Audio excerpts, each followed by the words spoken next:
bum bum bum. Streaming, we're streaming, we're streaming, streaming, streaming, we're streaming, we're streaming. Hey, how's it going? That's a terrible song. That was a terrible song. How you guys doing today? I'm not gonna lie, I got a headache. I got the whole enchilada. I'm feeling weird, groggy. Probably because I slept badly. Yeah, being alive in a flesh body. The flesh body. Isn't it great to be walking around in this fleshy body? To be like, I'm in a flesh body. Good evening, Cotton. Matthew, good to see you. Dragon Fruit, a pleasure. Isn't it the best that you, live inside this fleshy shell and you're just supposed to be like, this is a normal thing that should happen to people?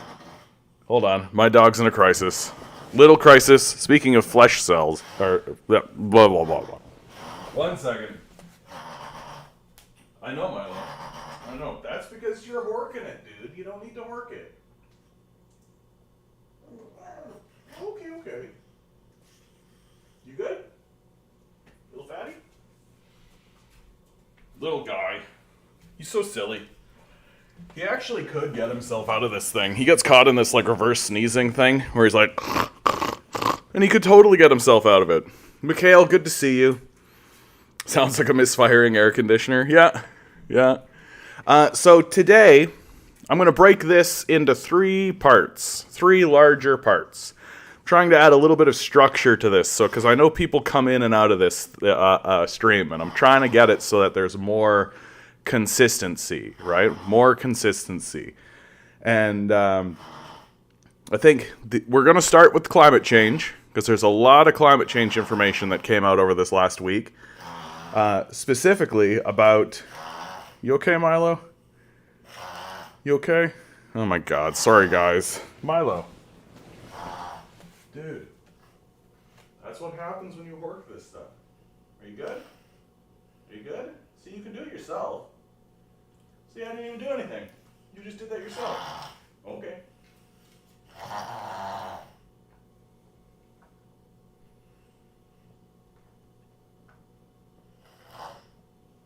Okay. Buddy, I'm streaming.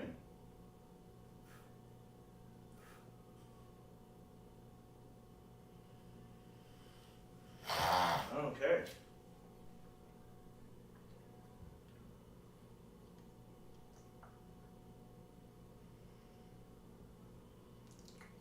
Good boy. Oh my god, dude. Okay. Nuclear. We're going nuclear.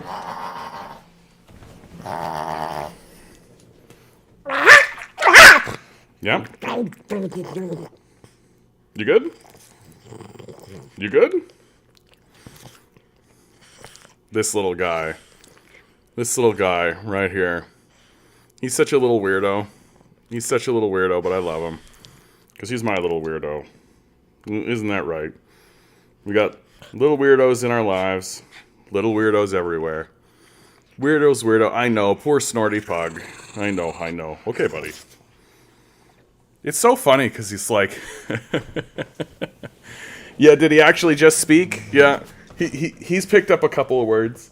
Especially the ones where it's like... Leave me alone. Let me go. Pug ASMR. Exactly. So we're going to start the stream today. The 3 sections are going to be... And I'm going to try to make this more consistent. For those people who float in and out, so that you know, if I come at 7:30, John's going to be talking about this. If I come in at 8:30, John's going to be talking about this. I'm going to try to make it climate change, and then poverty issues, and then war.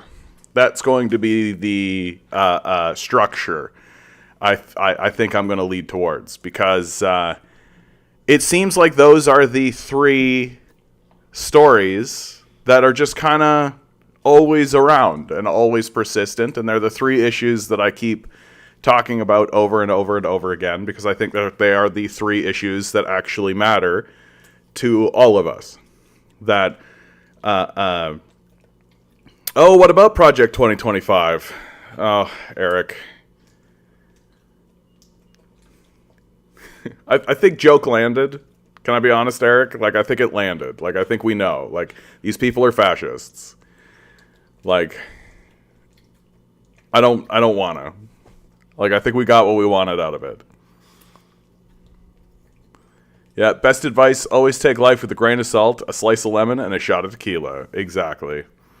Yeah, Alberta supposedly opting out of the Canada pension. Yeah, that's been happening for some time now.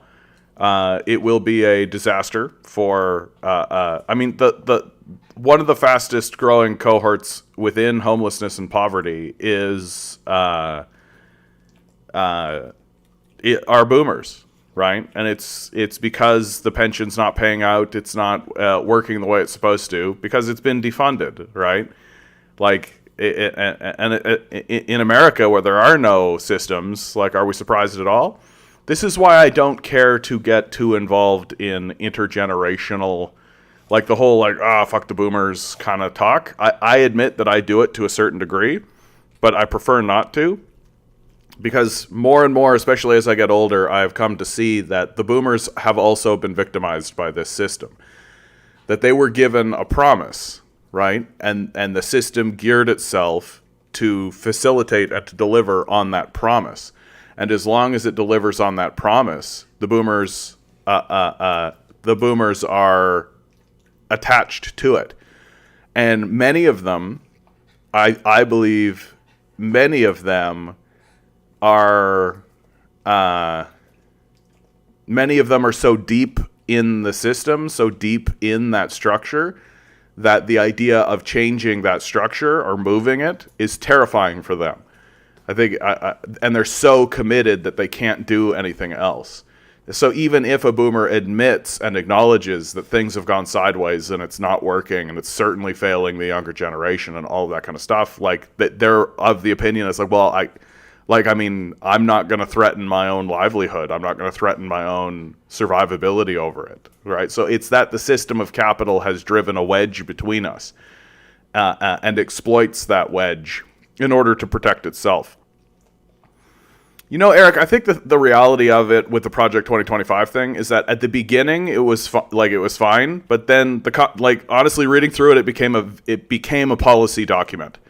Like, I'm not going to sit here for 2 hours being like, and in subsection A, Article 53, paragraph 22 of the set, like, this show still needs to be somewhat entertaining. Like, it still needs to have a quality of entertainment about it. And like, that's the kind of thing that I might do on my own, but I would only do that if my goal was to, like, highlight those sections. And I think it's just, we did it. Like, joke landed. Like, we don't need to tear the joke apart and delve into it and rip it up and be like, the role of the presidency is to facilitate the forward momentum of the chief of staff towards, like, just, I was falling asleep.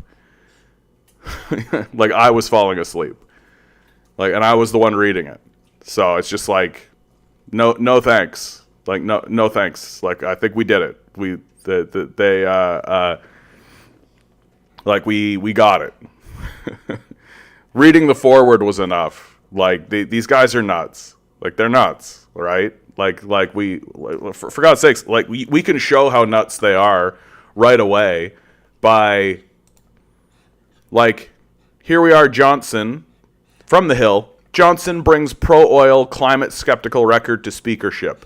Newly minted House Speaker Mike Johnson, who won the gavel Wednesday after 3 prior Republican nominees failed to reach a majority, is a longtime ally of the oil industry and will be perhaps the most vocal skeptic of the scientific consensus on climate change ever to hold the speakership.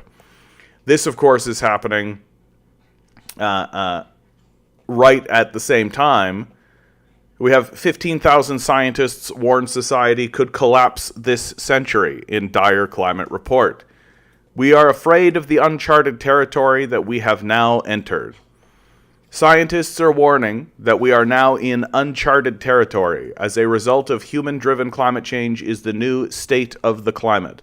Report that was signed by 15,000 researchers from 163 countries.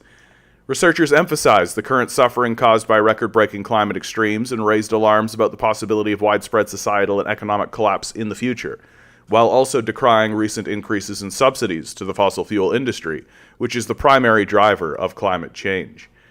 It's getting, like, I don't know what to even say about it anymore, right? Like, it's getting to be, like, as obvious as it can possibly be. What I'm showing you guys right now is this is global carbon dioxide, and the measurements start in 2004, if I'm not mistaken. No, 2001, right? This is just an illustration of the data in front of you about what global carbon dioxide looks like, right? And its increase over time. Like it's getting so embarrassingly obvious. It's getting so embarrassingly obvious that for a person to stand up and deny that it's happening is not different. It is not different than a ruler or a king denying that someone that an army is kicking in the door, right? And if you turned around and you found out that the king that was denying that there was an army kicking in your door then turned around and you found out that he was actually being funded by that army, right? It's not a violation of his free speech in order to incarcerate him at the bare minimum, right? It's not a violation of his rights in order to take him and throw him in a hole and forget about him, because he's obviously a traitor. These people are obviously traitors. They're traitors to humanity, let alone your country, who are outright saying to you, what we should do is destroy all human life for money. That we should straight up say, hey, it's totally cool that we choke everybody out with pollution, raise the Earth's global temperature, that it's obviously happening so that we can drive big trucks. Like, it's stupidity at the highest possible level. It's like, evil isn't even close to getting it right. Like, it's the bleakest, darkest possible worldview. And it's the worldview that's held by the new Speaker of the House in America. Now, the glimmer of hope in all of that is that both Canadians and Americans, right? Let's start with America and then move to Canada. Here's how Americans feel about climate change, right? So how are people thinking about this? How are people talking about this? How is it being discussed? Things like this are useful because I think it helps us plant our feet in what's actually happening in the society. Most Americans say that climate change is harming people in the United States and that climate impacts will get worse over their lifetime, according to a new national survey by the Pew Research Center. Nearly 3 in 4 people said that climate change is hurting people in the United States today, according to the survey of nearly 9,000 adults. So that does mean that 25% of the population is still like a demented, delusional, like living in a space of like staring at the sky, like just gazing at their navel, or outright complicit. Indeed, this year has seen a record-breaking number of weather disasters that caused at least $1 billion in damage each, including the catastrophic wildfires in Maui, a hurricane in Florida, and multiple deadly floods. This is the first time the Pew Research Center, which conducts national surveys on a range of salient topics in American life, has included such detailed questions about how Americans feel about the current and future impacts of climate change. Yeah, it only took the like literal demons screaming in their face for them to finally be like, well, maybe we should ask people what they think about climate change. Yeah. Most of those surveys say the expert climate-driven disasters, they expect climate-driven disasters to intensify in the future. The majority of Americans see some fairly severe environmental harms as likely to happen over the next 30 years, says Alec Tyson of the Pew Research Center, who helped lead the survey. For example, 73% say they think a growing number of plant and animal species will go extinct. 61% say they think heat waves will cause large numbers of people to die in the U.S. every year. And 58% think rising sea levels will force large numbers of people in the U.S. to move away from the coast. Those sentiments are backed up by scientific research, which has long warned that greenhouse gas emissions would threaten Americans' health, finances, and their very lives. Reducing fossil fuel consumption dramatically and immediately will help avoid even more dangerous warming in the future. Most Americans expect renewable energy to get more ubiquitous in the coming years, the survey finds, with 57% saying that they expect renewable energy will produce most of the U.S. energy in the U.S. in 30 years. In 2022, renewable energy, including wind and solar, accounted for a little less than a quarter of American electricity generation, but investment in renewable energy is accelerating. People aren't necessarily worried about their own communities. One thing the survey suggests is that there's a tension between Americans' perception that climate change impacts are getting worse and their understanding of how those impacts might occur in their own communities. Although most respondents say climate change impacts will be more severe in the next 30 years, only 41% think climate change will make their own community a worse place to live over the same time period. And just as many say they don't think climate change will make much difference in their community. That dissonance also shows up in another finding from the survey. The majority of Americans say the Southwest, coastal Florida, and Southern California are going to become worse areas to live over the next 30 years because of climate change. Yet, those regions include some of the fastest growing places in the country. Yeah, because humanity has never done stupid things before. Young people more concerned than older people. Yeah, because the older are going to die, so they don't care. Younger people are more concerned about climate change and are more likely to be calling on those in power to act, the survey finds. Young people are especially likely to think harm will increase in the United States. Nearly 8 in 10 say that over the course of their lifetime, says Tyson, young people are also more likely to say that their community will be a worse place to live over the next 30 years because of climate change.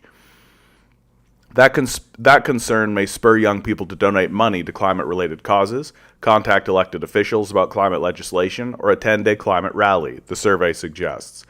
That you see how liberals limit what you're permitted to do, right? Oh, you can donate money to climate-related causes, right, that are ineffective and don't work. Contact elected officials who don't care about you, right, and will be like it's a Chinese hoax.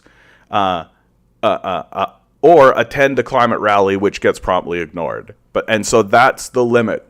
That's the limit. You're not allowed to do anything else. You're certainly not allowed to block bridges, right? We'll evoke the Emergency Act if you block a bridge.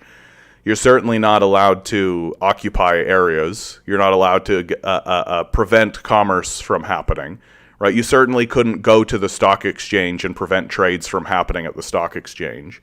You couldn't just gum up the works or take over factories, right? You couldn't just shut places down, right? That's not permitted. That'll get you jail time. That because it's too effective and it works too well, right? So if you actually do things that are effective, the system will make sure that you are punished for it. But we are at a stage now where like this place is going to burn down, right? Like this place is going to ignite in a serious way. And I think people are living in a delusional dream world if they think something else is going to happen.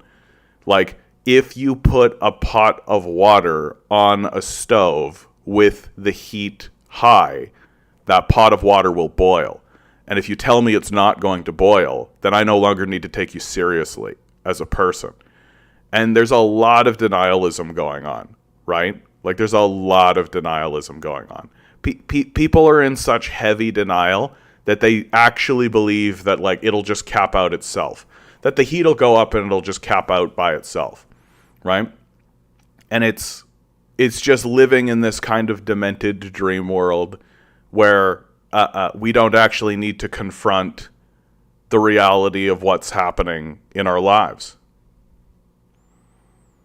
Yeah, that Class 5 hurricane in Mexico hardly made the news. People will learn to ignore tragedy until it's affecting them. I mean, it's just like this school shooting stuff or the shooters. There's another shooter story in the out there, right? The main mass shooter, right? This guy kills 20 people. It's like barely a blip anymore. Like, people expect this kind of shit, right? Tragedy has just been normalized completely. Yeah, capitalism defined when you can't exist in the world without destroying it. I mean, and there are consequences, right? There are obvious consequences.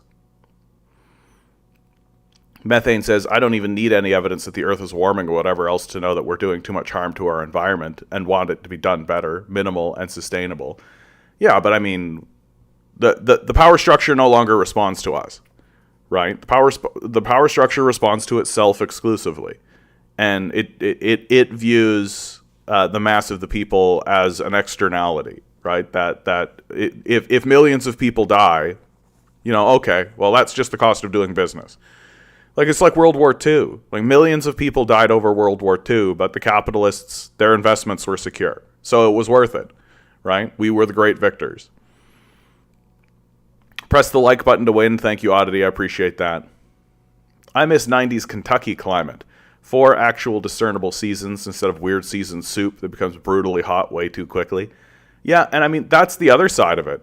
It's like, I personally, and everybody around me personally, have noticed a change in how climate works now. That, like, within our lifetimes, things have gotten noticeably hotter. And we're noticing it, right? And yet people are kind of walking around in this daze, this sort of stupor of just, wow, boy, it sure is nice today. Well, enjoy the weather while you got it. What a beautiful day we're having today. Hey, yuck. Right?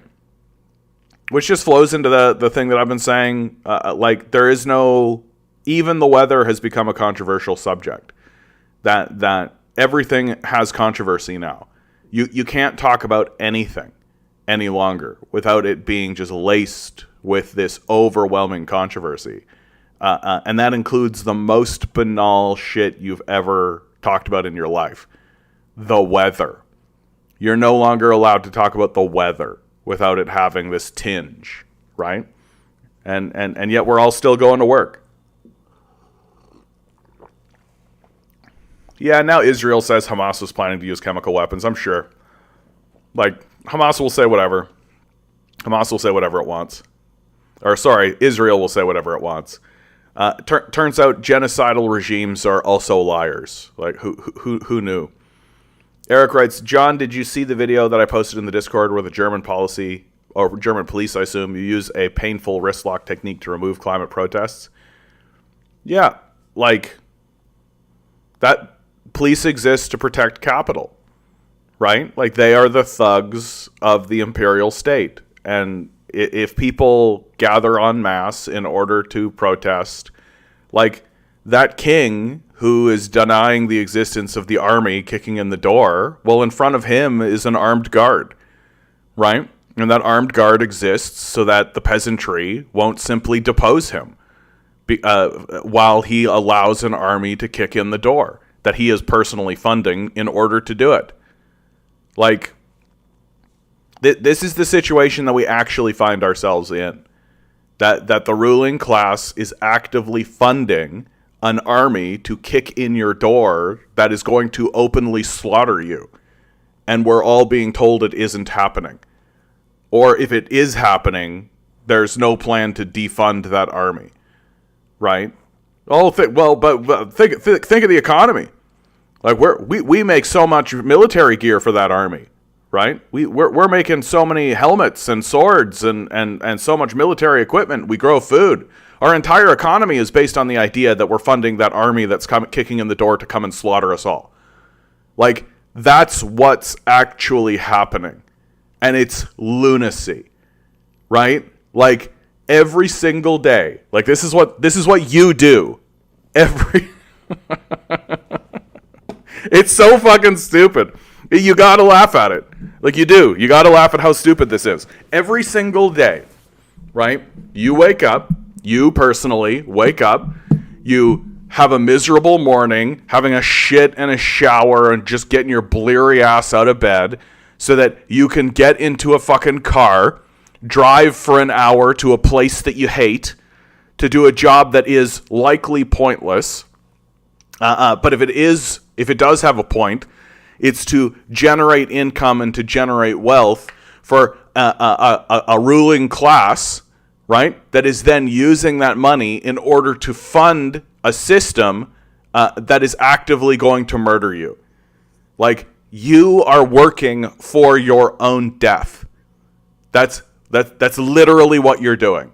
And that's literally what we're all doing. Every single one of us. And even myself, to the degree that I will participate in this absurdist nonsense, right? When I go to work, in order to just, like, get people food and shit, I'm participating in this system that says, yeah, it's totally cool for us to completely eviscerate and destroy ourselves. Like, it's absolutely fine, right, for us to just destroy ourselves and our children and the fate of humanity, right? So I'm over grieving it. Like, I'm not grieving it anymore. Like, this is what we're doing. This is just what we're doing, you guys. Like, this is just what it is. So why grieve it, right? Let's just enjoy it. Let's throw a self-immolation festival. Let's do it. Let's declare a national holiday. Let's say, like, Canada Day. Let's change Canada Day into Self-Immolation Day, right? The day that we immolated ourselves. We need to make this more. We need to make this more concrete, right? We need to formalize it. That's what I'm saying more than anything. Like, we need to formalize our own self-destruction. I think that's really what we should do, because it's very clear that we're just deciding to kill ourselves, right? It's very obvious and clear that we don't care about ourselves, we don't care about human life, we don't care about the future of humanity. That whole vision of ascending to the stars and building an interstellar society and an interstellar life, right? Like, that's gone, right? This whole, like, let's all go to Mars. Oh, okay, bud. Like, we can't house people on Earth, but we're definitely going to house people on Mars. That's for sure going to happen, right? So I say we start formalizing it.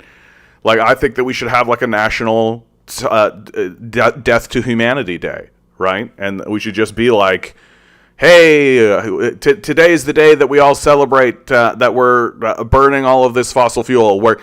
We are here to celebrate today, citizens of the world, our project of dredging up the dead in order to fuel them into infernal machines so that we can all have superpowers until the sun scours us from this plane of reality, leaving behind nothing but the stories of our failure. Hooray!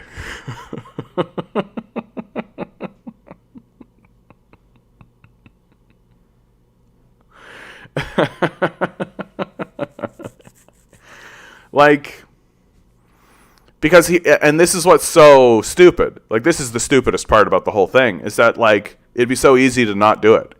Like, everybody's like, we've got to transition. We've got to make a transition. We got to do a big transition. Yeah, okay.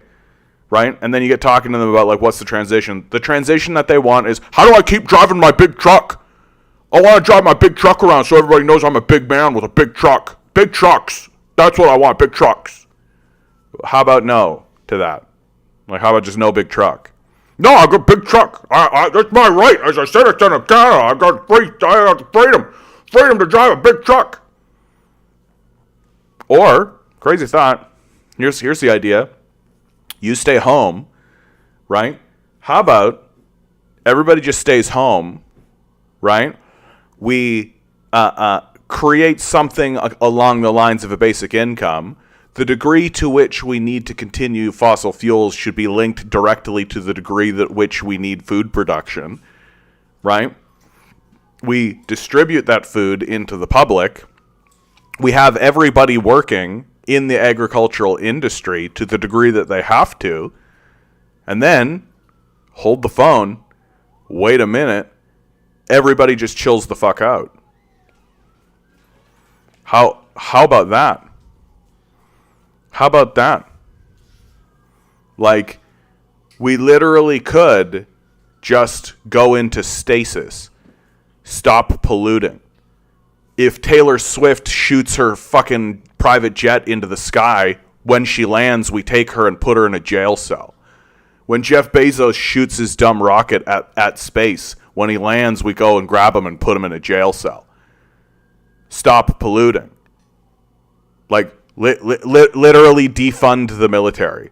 Just straight up be like, yeah, no, if you guys, like, imagine putting money towards a force that claims to exist for the defense of the nation, right? If there is any justification for the military whatsoever, it is that this should exist for the defense of the nation. While the existence of that organization is literally destroying the nation. Literally. Like, are we stupid? I mean, the answer is obviously yes. We worship stupidity. Like, we love how stupid we are. We love being selfish, we love money, and we love being this dumb. And there is no pull-up. Because pulling up, like changing course, would require intelligence, and we just don't have it. We're just not an intelligent species. That there are no signs of intelligent life on Earth. That there's a lot of activity. We do a lot of stuff, but we are deeply and desperately unintelligent. And the consequences of it are going to be very straightforward. So, as always, I think the end point for me is to say, just enjoy the time you have, right? Just enjoy the time you have. Like, there's this weird narrative that goes around every so often that says, if you knew you only had a month to live, right? You only have a month to live. Well, what would you do with the time that you have, right? If you only had a month to live, how would you act? What would you do? All this kind of stuff. But the human position is always like that. We always only have a certain amount of time to live. We just don't know exactly how much time that is, right? We always have a temporary amount of time. And so the answer to the question of, well, if you only had a month, what would you'd be doing what you're doing now. You'd be doing what you're doing now. That's the truth. And I think that we need to banish the angst and the desperation and the despair and all of these feelings of suffering, the burden that we pile on ourselves. Because, like, the fact that you guys are here to listen to it, and the fact that there's anybody that's actually even talking about it, well, that's the best we can do. Right? That's the best we can do. Because Lord knows, like, we're not going to get together and actually confront these guys and put them in jail cells. Like, that's not going to happen. Right? Like, if we did, they would just shoot us first, as they always have done. And we can get together and we can do that. But the truth, right? The truth is that, like, just enjoy yourself. And do so shamelessly. Just enjoy yourself. There's no rules. Like, these people, like, there's no such thing as a law. Right? Like, there's no laws that you have to follow. Like, you don't need to follow these people's laws any more than Robin Hood had to follow the Sheriff of Nottingham's laws.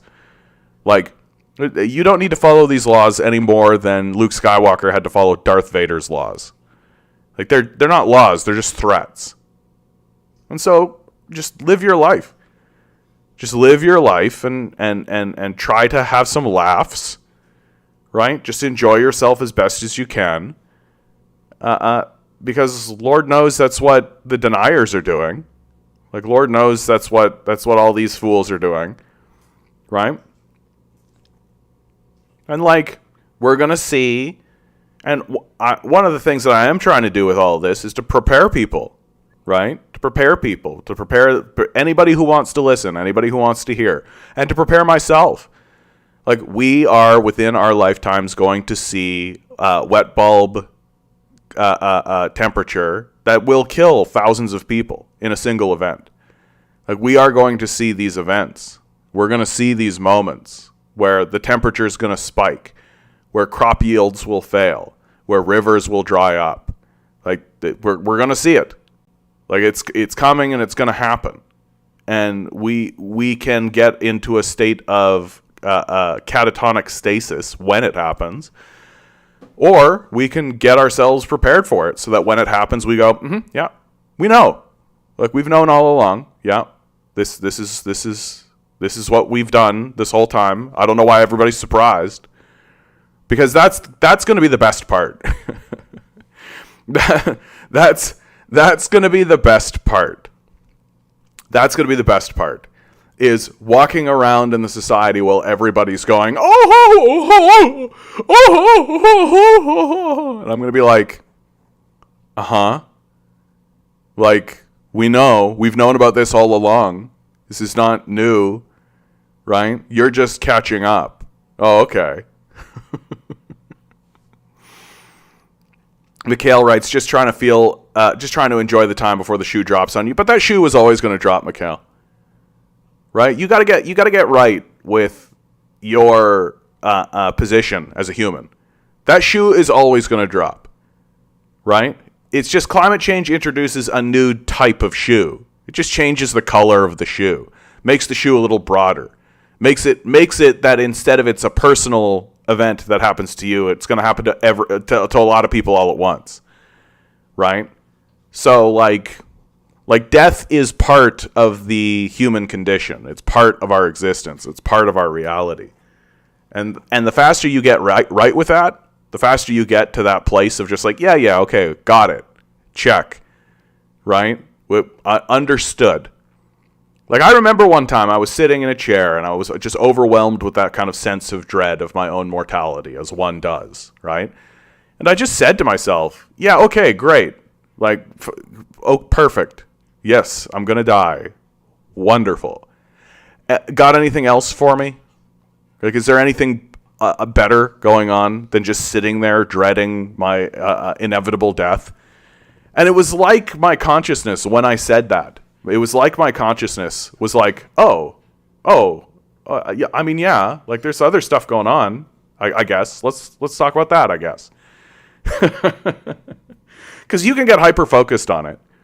I know I have in the past, right? I've gotten hyper-focused on the sense of my own mortality and my death, and I think it's pretty common, right? That's kind of existential sort of thing. But like, I don't know, get over it. The easiest thing a person just, oh yeah, John, I'll just get over it. But once you get right with it, it is something like a superpower. Like there's something. Your life changes. I know my life changed, and like that statement has a kind of like come to my life changed. He changed my life. But it's true, like that my life altered. I was a different person after I had that realization of like, yeah, okay, like I am going to die by a heart attack, by dementia, by climate change, by war, right? But the end result, as far as I'm concerned, is the same, right? So just become one with the shoe, Mikhail. There you go. Find in yourself your inner shoe, so that when the shoe hits you, you find that it is you hitting yourself. Yes. Deep.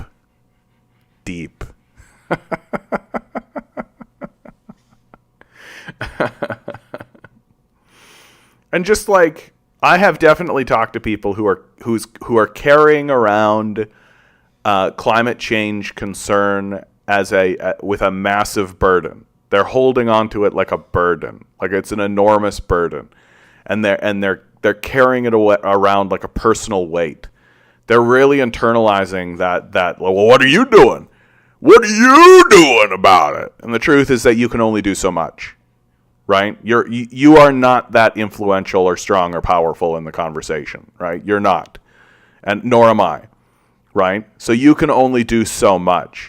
And you having like a pork chop on Wednesdays, isn't gonna be the thing. Like that's not the tipping point. It probably has more to do with these psychopaths like in their toys, right? Probably has more to do with their super yachts. Probably has more to do with the military. Probably has more to do with shooting rockets at space. Right? Probably has more to do about climate change than you sitting down and eating a steak, you know? But people internalize that type of thinking, and people get into that mode of thinking of like, oh, what can I do? Oh my God, what can I do about it? And like, if you actually do want to do something about it, right, the only thing that we have left is the full-scale, wholesale abandonment of capitalism and of those who support capitalism. That you should get involved in anti-capitalist projects, or you should start an anti-capitalist project. That if you have that existential angst within you, if you have that existential feeling of I've got to do something, as many people do, well, the thing to do is to knock on your neighbor's door and start a coalition that says explicitly to the power structure, we refuse to support you if you are going to destroy our children this way. And to be explicit and to be unapologetic and shameless about it. Because the Democrats and the Republicans and the liberals and the conservatives and the NDP and the Greens don't give a fuck about you at all. They do not give one fuck at all, full stop, period. They care about the system of capital. And they'll say so to your face. They'll say so to your face. Like the Trudeau administration outright said, yeah, we need to be concerned about the environment, but the economy. Right? That's essentially saying, sure, clean water, drink, air you can breathe, right? Food, shelter, sure. But paper dollars we invented so billionaires can have power. And moreover, so that billionaires can continue perpetuating the problem in the first place. Like, that's literally what they are saying in front of your face every single time. And they're just going to continue to say it. They're just going to continue to say it. What if the neighbor is a climate change denier and a mega cultist? Well, then you introduce yourself. You say, how you doing? This is what I stand for. I'm sorry that you don't agree. You have yourself a nice day, and then you go knock on your other neighbor's door. And at least you know where you stand. Right? At least you know where you stand. Because nothing's going to get done by slinking around in the shadows. Nothing's going to get done by people not talking to one another and knowing one another and organizing with one another. What if the neighbors are meth users? Knock, knock, knock. Hey, how you doing? Like, we're all fucked up. Like, and I'm not saying sell your house to them. And I'm not saying let them come in and marry your kid or something. But like, look, there's always going to be a reason. Right? Like, there's always going to be a reason. There's always going to be a reason why you're not going to talk to those people. We're very good at creating those reasons, and the system of capital is very good at giving you reasons to not talk to one another. But the last thing that it wants to see is a coalition of 500, 1,000 citizens saying out loud publicly constantly, we are abandoning the system of capital because the system of capital has abandoned us. Like, there's just no, we have no further recourse. That the power structure is not acting rationally and is not interested in acting rationally. That the moments that they look like they're acting rationally end up being grifts. It's just a moment to manipulate you and to deceive you into letting down your guard or not doing anything, right? Like, that's what's actually going on in this society. That's what the carbon tax was, right? That's what ESG measurements were, right? That's what all of this stuff is. That's what the green movement was. It was just a way for the system to say, oh, we care. Look how much we care. Yeah, we're caring. Here we are caring. Boy, do we care.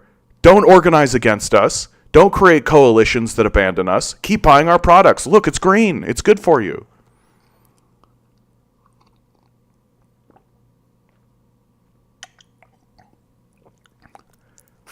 start a group called Billionaire Watch and invite neighbors. Neighbor says, but billionaires make jobs.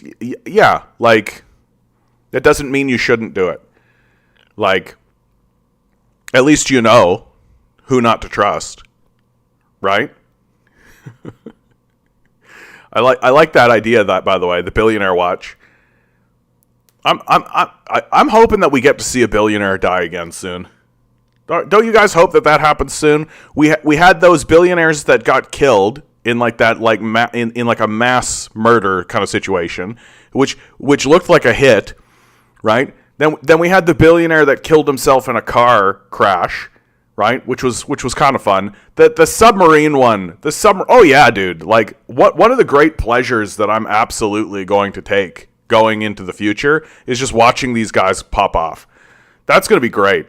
When it happens, when it happens in fun and interesting ways. The submarine one was the big one, right? Like that was the one that was like, because it was so laced with hubris. It was like you could really see the story of this guy making this thing. He making a submarine and getting into it, and like it really, in my mind, it really plays like a Wes Anderson's movie, where like he's standing there, right? He's like, I'd like to make a submarine to go down to see the Titanic. And it cuts to the other person. Do you think that's wise? He goes, well, yes, of course I think it's wise.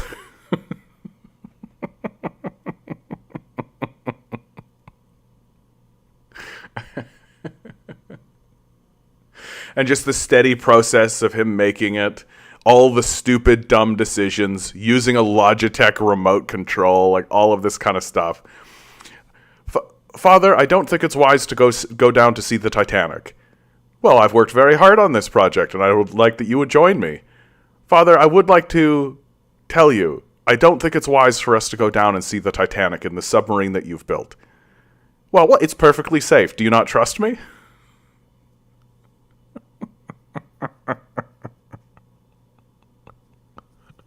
We all live in a yellow submarine.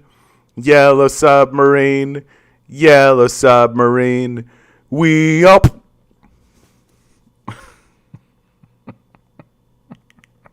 And that's it. We all live... And it's black. And then the credits. Director. Trust the free market, son.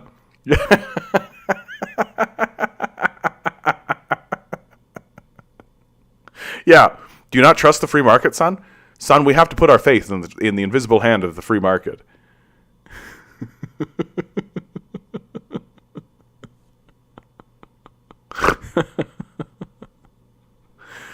What was the one that said you looked like a hit? Oh, I forget the name of it, but there was a couple. There was a billionaire couple that got here. Couple killed in mansion. Yeah. Barry and Honey Sherman. Warning, this story contains graphic depictions that may be disturbing to readers who care about billionaires. So this was like back in 2028, or 2018. Oh God, 2028. Private investigators believe that billionaire Toronto couple found dead at their home in December were murdered by multiple killers. A source with direct knowledge of the parallel probe into their mysterious deaths told CBC Toronto. The new information contradicts a widely circulated theory that Barry and Honey Sherman died as a result of a murder-suicide, a notion that is regarded as fiction by those who knew the Shermans well. Barry, 75, and Honey, 70, were found dead by a real estate agent in the basement of their Toronto mansion on December 15th. The source said their bodies were in an upright seated position on the floor, near an indoor pool. Police deemed the deaths suspicious, but have said little else since their investigation began. The Sherman family has hired a team of experts, which includes a number of former Toronto homicide detectives, to conduct a separate, independent investigation. The private investigators have found evidence that both Barry and Honey Sherman had their necks wrapped with leather belts that were then knotted around a handrail that runs adjacent to the pool, the source told CBC Toronto. A coroner previously ruled that the couple had died from ligature neck compression or strangulation. Their wrists showed evidence that they had been, at one point, bound together. No rope or other materials that could have been used to tie their wrists were discovered, the source told CBC Toronto. Their bodies were otherwise limp and their arms unbound when they were discovered, the source said. The day the Shermans were found, the police said there was no evidence of forced entry into the home. The team of private investigators believe that the Shermans were in fact killed on December 13th, 2 days before they were found. This conclusion is based on the fact that Honey was wearing the same clothes she was last seen in on December 13th, according to the source. Well, you can also sort of measure it, as somebody who's worked with the dead, you can measure it. Private investigators also believe that Honey struggled with her killers or killer. She has cuts on her lips and nose and sitting in a pool of her own blood when she was being discovered. However, there was comparatively little blood apparent on her upper body clothing, suggesting she had been face down on the tile, bleeding for some time. So I think this has like a real... Ernalda, how you doing? We're just talking about a billionaire couple that were murdered in their own home. Yeah, this has that kind of feel about it. Yeah, it just looks like a hit. Like, it doesn't look like just randos, right? It doesn't look like a break and enter. It looks very specifically like a fuck around and find out kind of situation. This looks like a bad deal gone sideways, and somebody coming to pay the piper, right? That these guys probably got involved with some shitty people because they themselves are shitty people, and they fucked around and found out. This one, because we don't know the details, because we don't know the full story, we're just getting a snapshot of their grisly end. This one has a tinge more tragedy to it. It's not as funny as the submarine is, but I bet you anything that the story is just as funny. I bet it's literally like they're tied into some kind of Ponzi scheme, and then they end up being the bag holders, and they're rushing around trying to find a way to get rid of this bag, and so they rope like a Saudi prince into this Ponzi scheme, and they somehow convince him to invest a bunch of money, and then the whole thing goes tits up, and he sends a hit squad to go get them, right? No, Ronaldo, we don't know what the story is. With that, we don't know who did it. We don't know what were the circumstances. They weren't robbed. It wasn't a breaking and entering, right? It looks very, very, very much like somebody sent somebody over there to kill them and was successful. It depends so much on temperature, though, so it's tricky. I don't know what that's in reference to. If that's in reference to our climate change apocalypse... Hey, we're totally screwed. Hey there, we're totally screwed. I don't mean to be rude. It's totally screwed. We're totally screwed.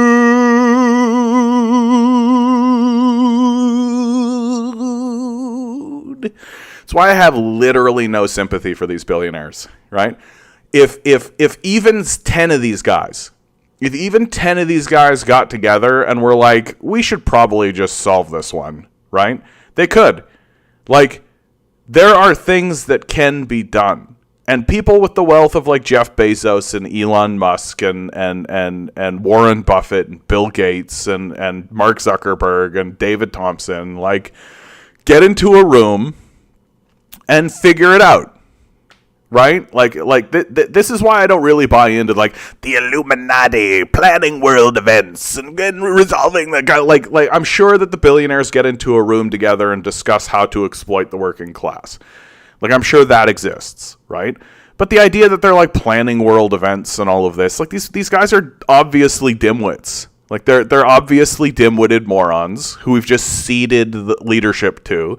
They obviously don't know what they're doing. And moreover, they're not interested in knowing what they're doing. Right? They're just not interested in knowing what they're doing. So if one of them slips on a banana peel and has his head cracked open on the street corner, I'm going to go, ha ha, fucking idiot. Because these guys just like should not have the position of wealth that they have and the prestige that they have. I hope they get hit by cars. I hope they get struck by lightning. I hope that a anvil falls from the sky. I hope one of them gets hit by a piano. I literally hope that one of them is going to the funeral of their own dead kid and somehow slips and falls into their kid's open grave, and then their kid's coffin, something snaps and the coffin falls on them and kills them. I hope that happens.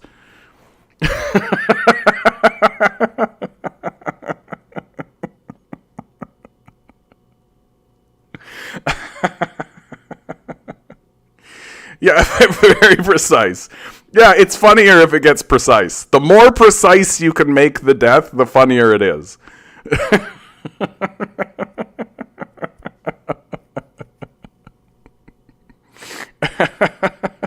Because, like, fuck all of these guys.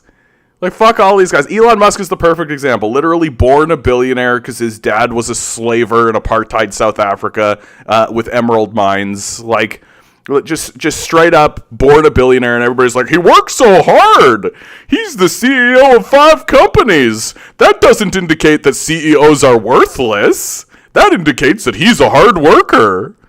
Like, if you can be the CEO of 5 companies, then that means the CEO is not that important a position, right? Like, I can't be a factory worker in 5 companies simultaneously, because being a factory worker is important work, right? You can't work 5 jobs at once. Did I check the news today? I check the news every day, my man. That's essentially the beating heart of this show. I saw the news today. Pick it up and throw it away. All right, all right, all right. I caught the perfect steal. Pick it up with a dirty feel. All right, all right. Who knows that song? Anybody? Anybody? What are you talking about, Arnaldo? Where's the devastation coming from? Oh yeah, let's just jump over. Let's do it. Genocide. Genocide. Oh, I've reached my article at UN. Iran warns US will not be spared if the war in Gaza continues. So, who doesn't love escalation? Huh? Somebody was in the stream yesterday. I don't remember. Was you? Jefferson, good to see you, my man. Someone was in the stream yesterday, or maybe the other day, talking about Iran and their relationship to what's going on. And I was a little soft on it. But this is pretty hard evidence that Iran is like, at UN, Iran warns U.S. will not be spared if war in Gaza continues. That's hard evidence. So we here at the Canadian Commie believe that when you are confronted with hard evidence that counters your previous claims, that it is your previous claim that needs to change. And so, I am now changing my position to Iran is playing hardball, and that there's a real likely chance that Iran's foreign minister Hussein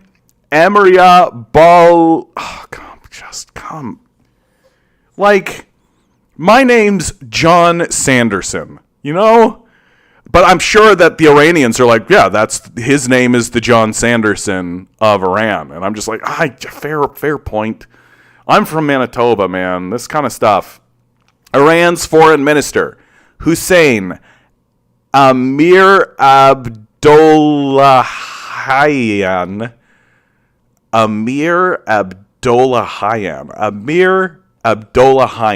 that's not that tough. Warned at the United Nations on Thursday that if Israel's retaliation against Palestinian militants Hamas in the Gaza Strip doesn't end, then the United States will not be spared from this fire. I say frankly to the American statesmen who are now managing the genocide in Palestine that we do not welcome an expansion of the war in the region. But if the genocide in Gaza continues, they will not be spared from this fire, he told a meeting of the 193-member General Assembly on the Middle East. Israel has vowed to wipe out Hamas, which rules Gaza, in retaliation for an October 7th attack that killed 1,400 people and saw hundreds taken hostage. Israel has struck Gaza from the air, imposed a siege, and is preparing a ground invasion. Palestinian authorities say more than 7,000 have been killed. Hamas has told Iran that it was ready to release civilian hostages, adding that the world should push for the release of 6,000 Palestinians in Israeli prisons. Amir Abdollahian said. The Islamic Republic of Iran stands ready to play its part in this very important humanitarian endeavor, along with Qatar and Turkey. Naturally, the release of the 6,000 Palestinian prisons is another necessity and the responsibility of the global community. Like, did you see the speech from the Palestinian spokesperson in the UN? You should listen to it. I did not. I can't believe they're even letting a Palestinian UN speech. Uh-oh. 1 second, guys. My dog is losing his mind. Is this the guy? Is this the moment? Because I'd like to see this, what you're talking about, but... Look, there's just so much going on, right? There's just so much...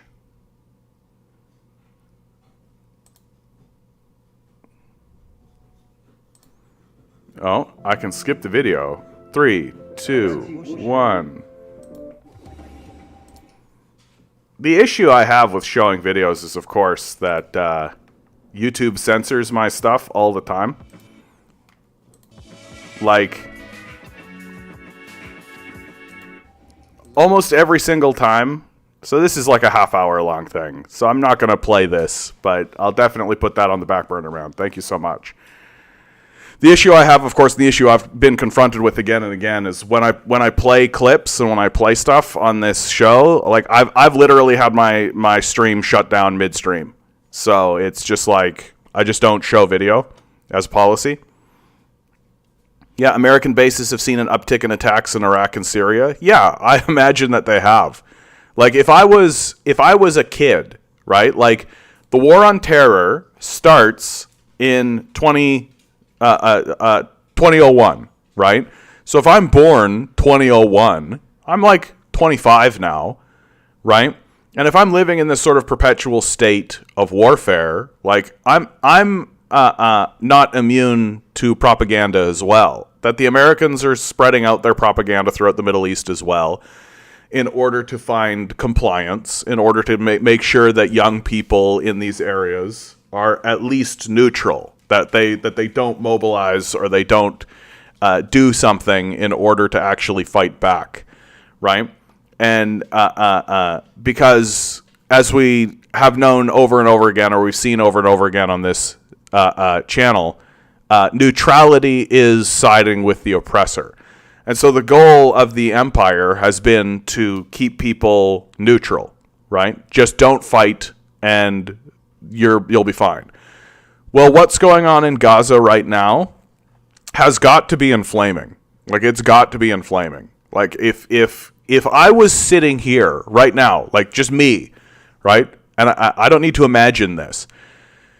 If in the province over, not even the province over, if within my own province there was a concentration camp and Doug Ford was bombing that concentration camp, yeah, I would be organizing against that, right? I would be organizing against that because that is morally abhorrent, absolutely ridiculous, should not be happening. And so it's very easy for me to believe that there's a lot of these, a lot of young people throughout the Middle East that are seeing this act, and there's a lot of illusion breaking. There's a lot like this. This is a moment where the empire has revealed itself to be full-blown Nazi, like not neoliberal, right? Not just like a benevolent empire, not any of that kind of stuff. Like these guys are Nazis. What we are looking at is Nazism. Like, and we can say so full-throated completely. Zionism is the new Nazism. For sure, 100%. Yeah, 70% of the Palestinian people is women and children. Some ridiculous figure like 40% of the population is under the age of 14. Like it's an absurd situation that's going on in Palestine. And we have seen and we are seeing the rise of a just naked Nazi state. That the Zionists are Nazis, and the president of the United States of America, Joe Biden, has expressly and explicitly said that he's a fucking Zionist. Right? Where you're telling me the lesser of two evils is the guy who helps facilitate genocide. Oh, yeah, okay. And, like, we are going through this period of Nazism. Naked Nazism. And it's become obvious. Like, it's obvious. Like, if you're living in Iraq or Syria or Turkey or Egypt or Saudi Arabia or Lebanon or Jordan or Israel for that matter, right? Or Iran or Afghanistan, it's obvious, right? Joe Biden going down as Genocide Joe. I mean, it's fitting. He's been in favor of Israel committing a genocide against the Palestinians his whole career. It's not new, right? It's not new. He's called himself a Zionist. He said that it's necessary that we have Israel there, that if we didn't have Israel there, we'd have to invent one.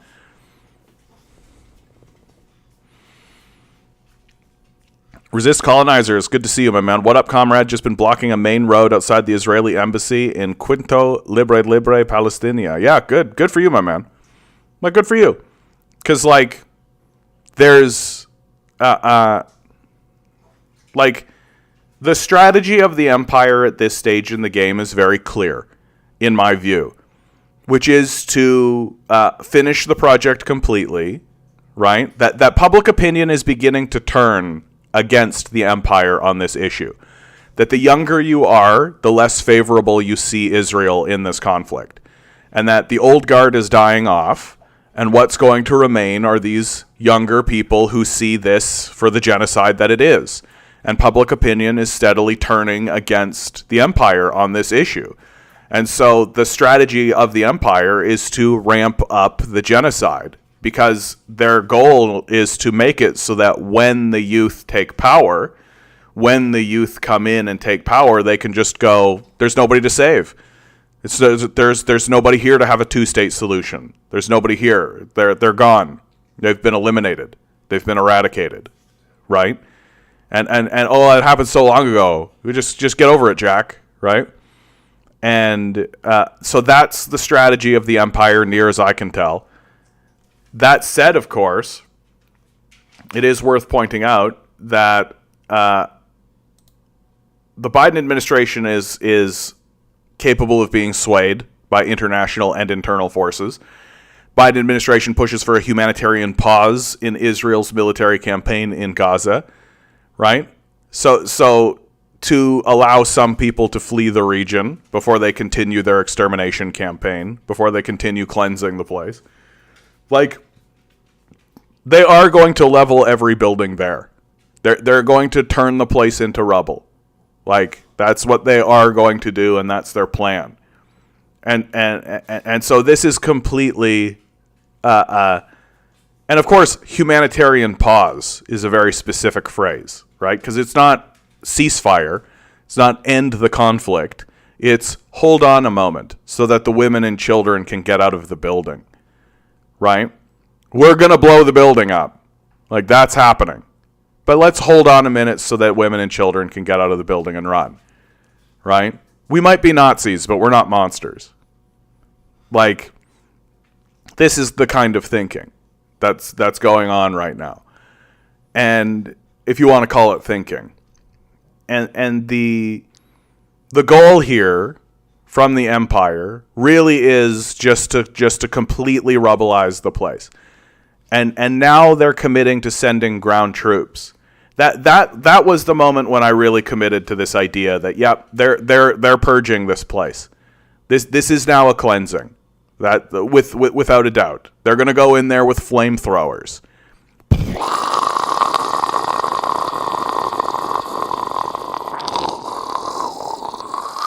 Like, they don't care. Yeah. It's ridiculous. It's an open air prison. They have nowhere to go. Yeah. Well, Arnaldo, have you not learned by now that facts and evidence don't matter to these people? Right? That doesn't matter. You can't expect these people to use things like reason. You can't expect these people to actually start like using their brain in a way that could be considered intelligent now. Like, that's not going to happen, right? Like, what we are seeing is more akin to a like rabid dog reacting to the environment around them. Like, this is the outcome of a fundamentalist religious ideology. Like, and what makes this moment and this capitalist moment so much more deadly, and what makes capitalism so much more deadly than other fundamentalist religious ideologies, is that no one wants to admit that it's a fundamentalist religious ideology, right? Nobody talks about capitalism as a fundamentalist religious ideology, except here on the Canadian Commie, where I do it all the time. And in fact, I'm attempting to articulate the framework of what that religious ideology actually is, which is the worship of money, the worship of the self, and the worship of ignorance, right? No, it's very clearly a religion.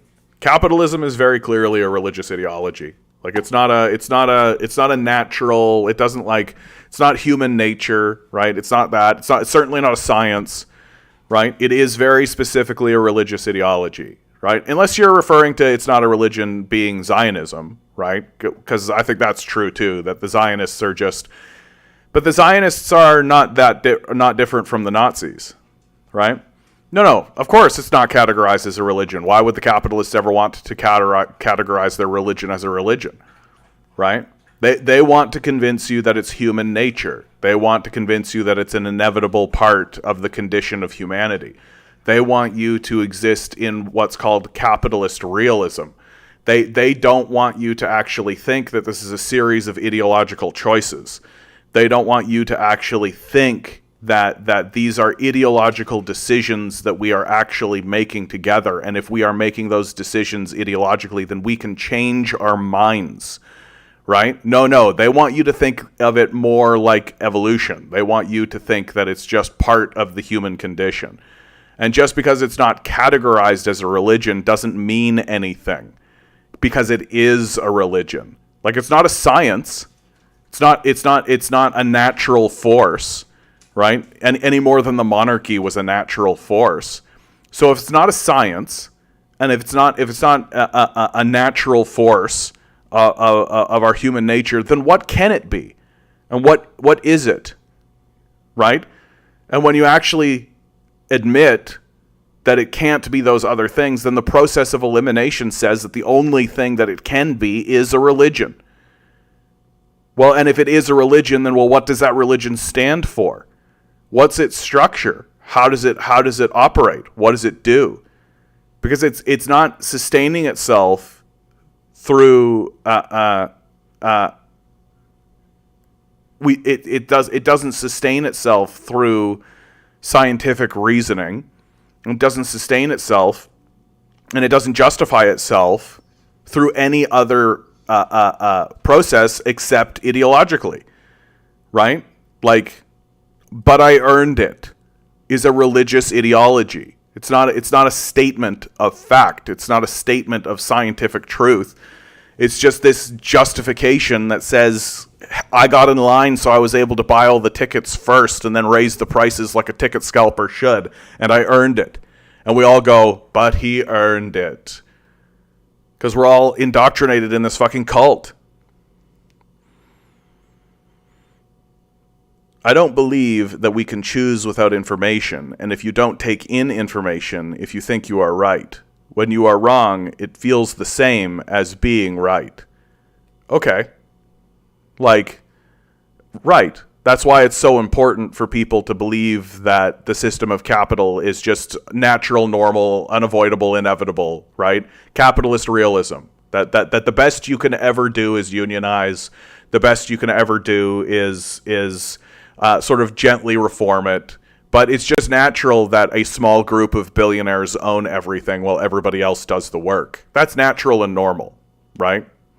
Certainly not a just structure that we could be done with, right? Certainly not just a structure we could just say is wrong and not organize ourselves that way.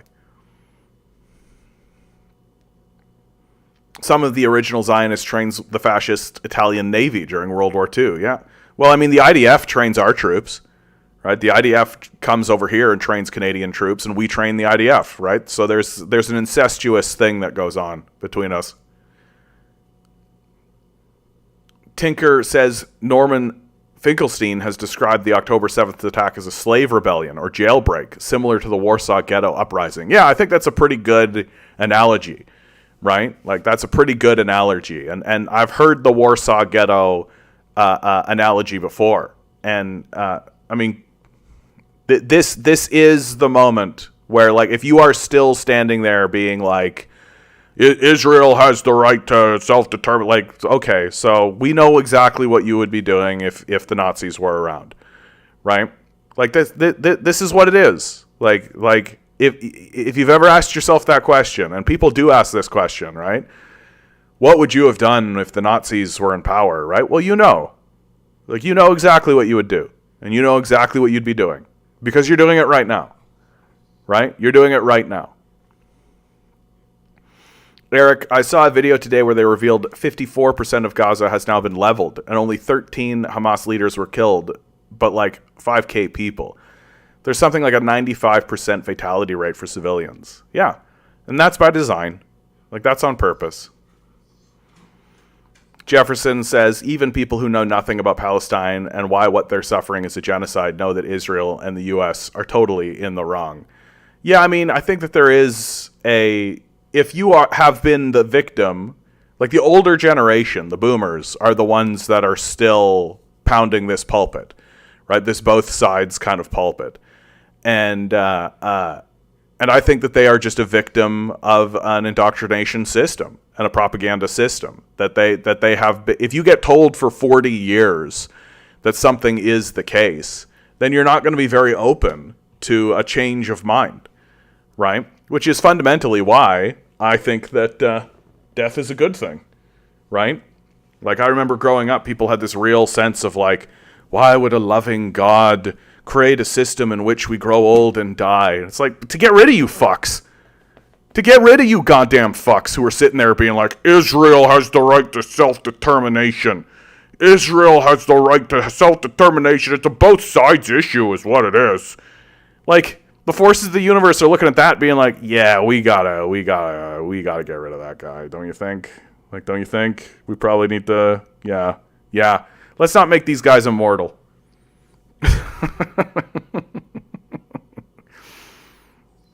Yeah, football fans are waving Palestinian flags all over Scotland, Ireland, even the UK. I mean, in the UK, you can go to jail for it.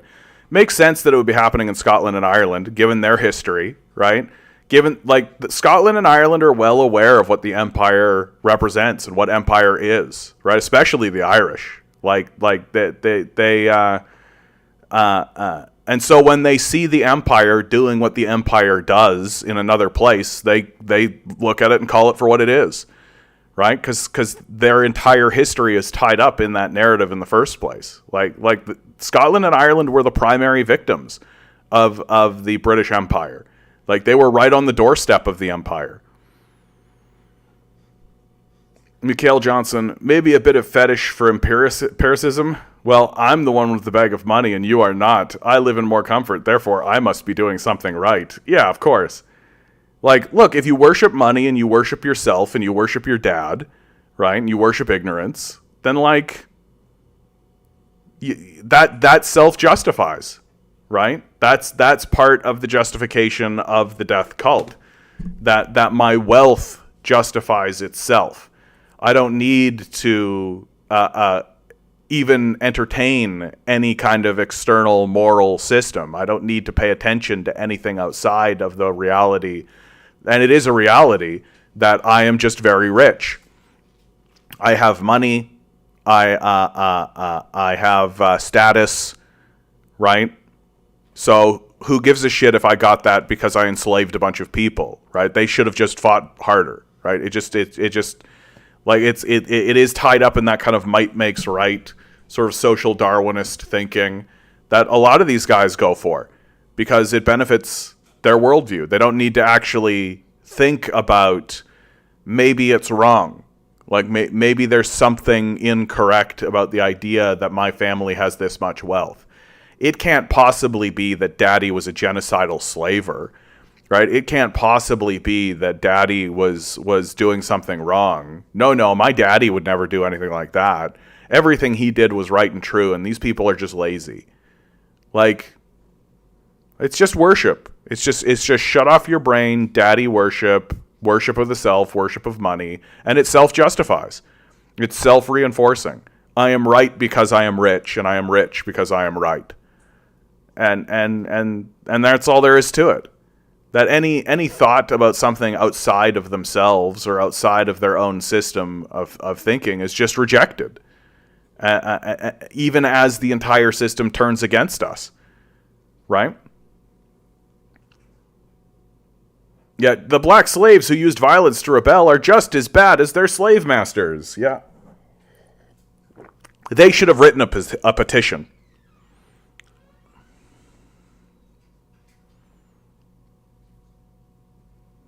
Ernaldo writes, we have a very structural propaganda machine called religion.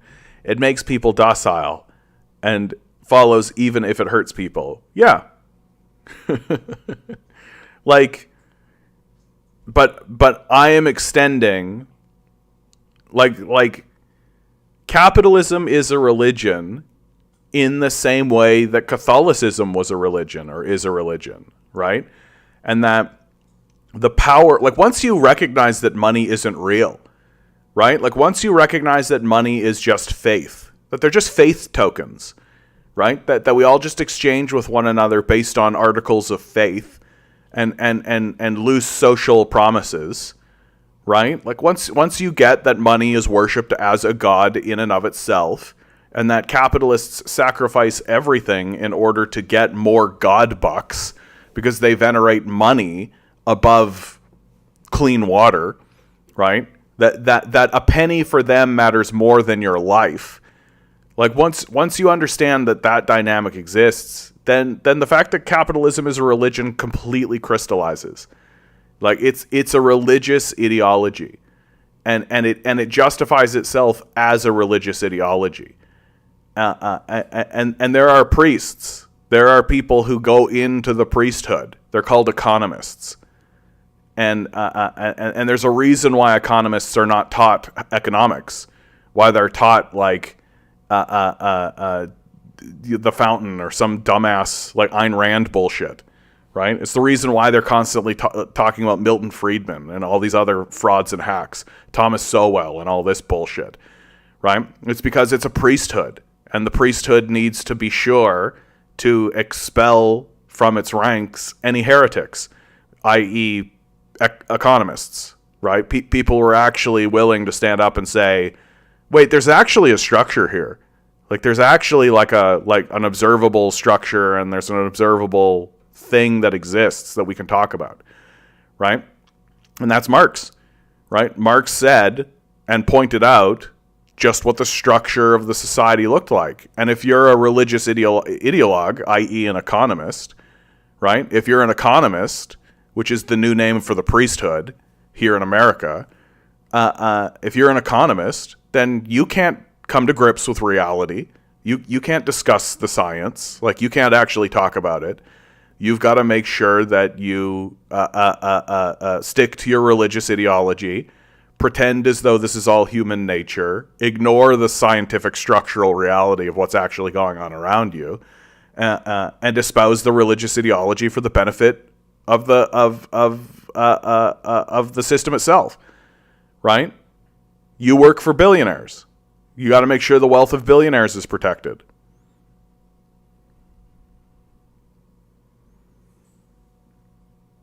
Everything we say about them gets said about us. Communism is often called a religion. I mean, it is to the benefit of the capitalist class to say these things, right?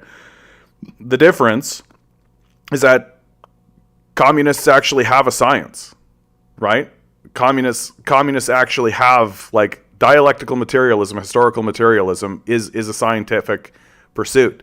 It's observing reality, and I think the thing that communists do that is actually better than the capitalists is they can predict outcomes.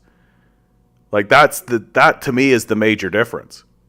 That's the success of the Chinese Communist Party. That if you do things, there are outcomes that are predictable, and you can predict them, right?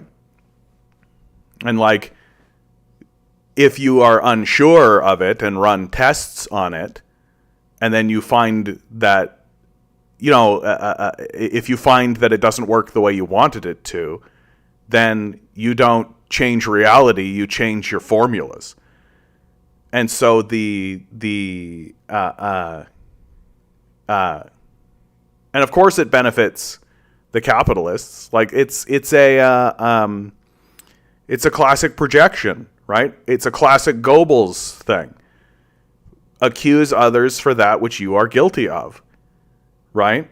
Because if you accuse, especially if you can get ahead of it, right? If you can accuse someone else for something that you are guilty of yourself, right? Then when they accuse you, you can say, "Oh, you're just doing that because that was how childish." So you're saying, "I know you are, but what am I?" Right? Like, is essentially what you're doing. So it's a strategy, right? And it's a strategy that Nazis use, right? So no wonder capitalists use it in order to defend the system of capital. And we're seeing it, like, writ large. And of course, as the situation in Israel goes forward, very quietly, right? Ukraine is being abandoned, right? So we talk about, like, predictions, right? Predictions for the future. Well, who predicted this? Hi. We here at the Canadian Commie said very, very long ago that America was just going to steadily abandon Ukraine, that NATO was just going to steadily abandon Ukraine, that the military funding and the military aid was just going to stop, and that the Donbass region and Crimea was basically just going to become part of Russia, and it was steadily just going to slide in this direction, and that Ukraine was not going to be able to continue fighting this conflict and continue fighting this war. Like, and how did we reach that conclusion? Through historical analysis, through just seeing how America acts, right? And it's the capitalists who have been consistently wrong, right? I've had people coming in here telling me, like, no, they're launching that offensive and they're going to push those Russians back. It's like, what's your evidence? Well, here's a general of the United States Army saying so. Oh, okay. Right? Sure. They got those WMDs. They're coming. Those WMDs are in Iraq, I tell you what. They're going to be there for sure. Oh, okay, buddy. Like, Einstein has this really great quote, right? And it's a really, really great quote. Insanity is doing the same thing and expecting a different result. And that's basically where we're at.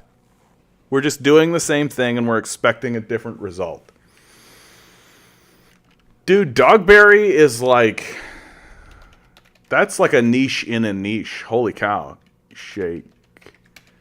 Spear. I need to refresh myself about that one. Oh, Much Ado About Nothing. I'll admit I don't know much about Much Ado About Nothing. So I don't know much about... I don't know that much about the story. I don't know that much about it. And there's lots of good reasons for that. That nobody wants to study or talk about or stage Much Ado About Nothing. And there's a lot of really good reasons for that. It's one of Shakespeare's comedies, but it's not like Midsummer Night's Dream. Midsummer Night's Dream is great because it's... Midsummer Night's Dream is great because it's basically people do mushrooms and get fucked up in the forest and meet fairies and shit, right? Like, that's what makes Midsummer Night's Dream so great. Much Ado About Nothing is actually like a topical, like not political, but like a topical comedy, where a lot of the comedy comes from internal gossip, right? There's a lot of like, well, did you hear what the Queen of Victoria said about the, oh, goodness, I like, there's a lot of that kind of stuff, and none of it makes any damn sense to a modern audience at all. Like, I didn't actually see the staging of this, but I was speaking to some actors who were staging it, and they were just tearing the play apart, because they were like, yeah, we literally have to remove like half the script because nobody knows who these people are. These jokes don't make any sense. They don't land. They're not funny.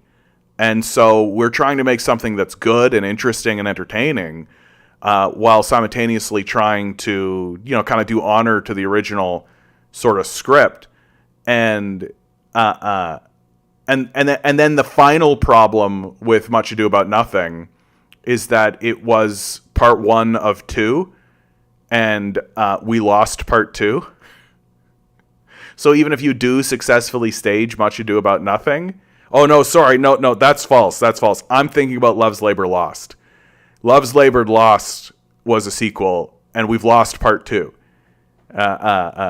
So that's the reason why Love's Labor Lost doesn't get staged an awful lot, is because it leaves on this cliffhanger, and then you're like, oh, what happens? And we go, we don't know.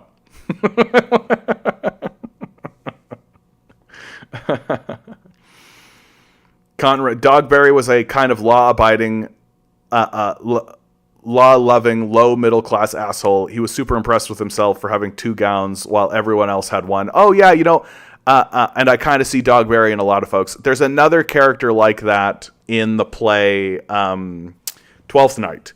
Twelfth Night's a much more popular Shakespeare play. What's his name? Twelfth Night cast character list. I forget his name offhand, but he's exactly that, where he's a middle class kind of person. Olivia, go away. Malvolio. The straight-laced steward or head servant in the household of Lady Olivia, very efficient but also very self-righteous, has a poor opinion of drinking and singing and fun. His priggishness and haughty attitude earn him the enmity of Sir Toby. The kind of a fellow who would come to a sundial, check the sundial to his watch, and then change the sundial. That kind of a person. And yeah, there is this sort of like love of the self, right? That I think that's what that requires. There's this sort of self-love that having a love for yourself that goes above a love of everybody else. And yeah, super impressed with himself, but doesn't really care about anybody else. Yeah, it's pretty common, especially in like capitalist empires. Ligon to Z. MacArthur said the troops would be home by Christmas, but then the Chinese said no. Yeah, we should listen to the UD generals. Yeah, like, when have they ever been right? Like, that's the thing. Like, when have these guys ever been right? Like, really? Like, I'm not actually asking that rhetorically. Like, when have they been right about anything? When have they said something was going to happen and then that's the thing that happened? When have they made a prediction and that prediction has actually borne out to be correct? When have they actually said that we're going to act in a certain way, or that we are going to enact a policy and that policy is going to have this effect, and then it has? Like, literally everything that they say and everything that they do and everything that they attempt to set out to accomplish fails. And it's failing simply because what they're doing is a religious ideology. Like that's the thing that they're setting out to do. Like the whole idea of free market capitalism, right? This Ayn Rand fountainhead bullshit that we should be worshiping industrialists and all of this kind of stuff, basing a religious ideology on the writings of like a Twilight author, basically somebody who basically just had a crush on a dude, right? Like that's what's so funny to me about Ayn Rand is that she's essentially just writing fan fiction about the person she wants to be a boyfriend of. Like she just looks at a dude and she's like, oh, I'm in love with him. I'm going to write a book and that'll impress him. And then we've got U.S. senators basically being like, oh, that changed my life, that book. Yeah, it's an important book. Everybody should know it, right? Like these guys are just, it'd be like reading Twilight or reading 50 Shades of Grey. And basing an ideology off of 50 Shades of Grey. Like it's that kind of scale. It's that kind of place that the empire is at. Like it's in the future, people will literally look at people being like, Ayn Rand? What? Really? Like it's so stupid. It's like so dumb. It's not that much different from how like liberals try to understand politics through Harry Potter. But like we came, we saw, he died. Ha ha ha ha ha ha ha ha ha ha. Yeah, but the statements were like we're liberalizing Libya, we're freeing Libya. How'd that work out? Ayn Rand admired a serial killer, William Hickman, who murdered a young girl. Yeah, like if your ideology includes it's okay to murder people, right? Like if it's straight up just like, well, if those people didn't want to get murdered, they should have defended themselves better. You know? Like if that's the way you think about the world, then you can basically justify anything you like. Like, yeah, of course we went over there and stole their resources, and if they didn't want us to, then they should have developed better, right? Like, yeah, we were able to get in there and we had gunpowder and they didn't, and so we were just able to roll through really easily because we had the technological advantage. And if they didn't want us to do that, then they should have developed gunpowder. Like,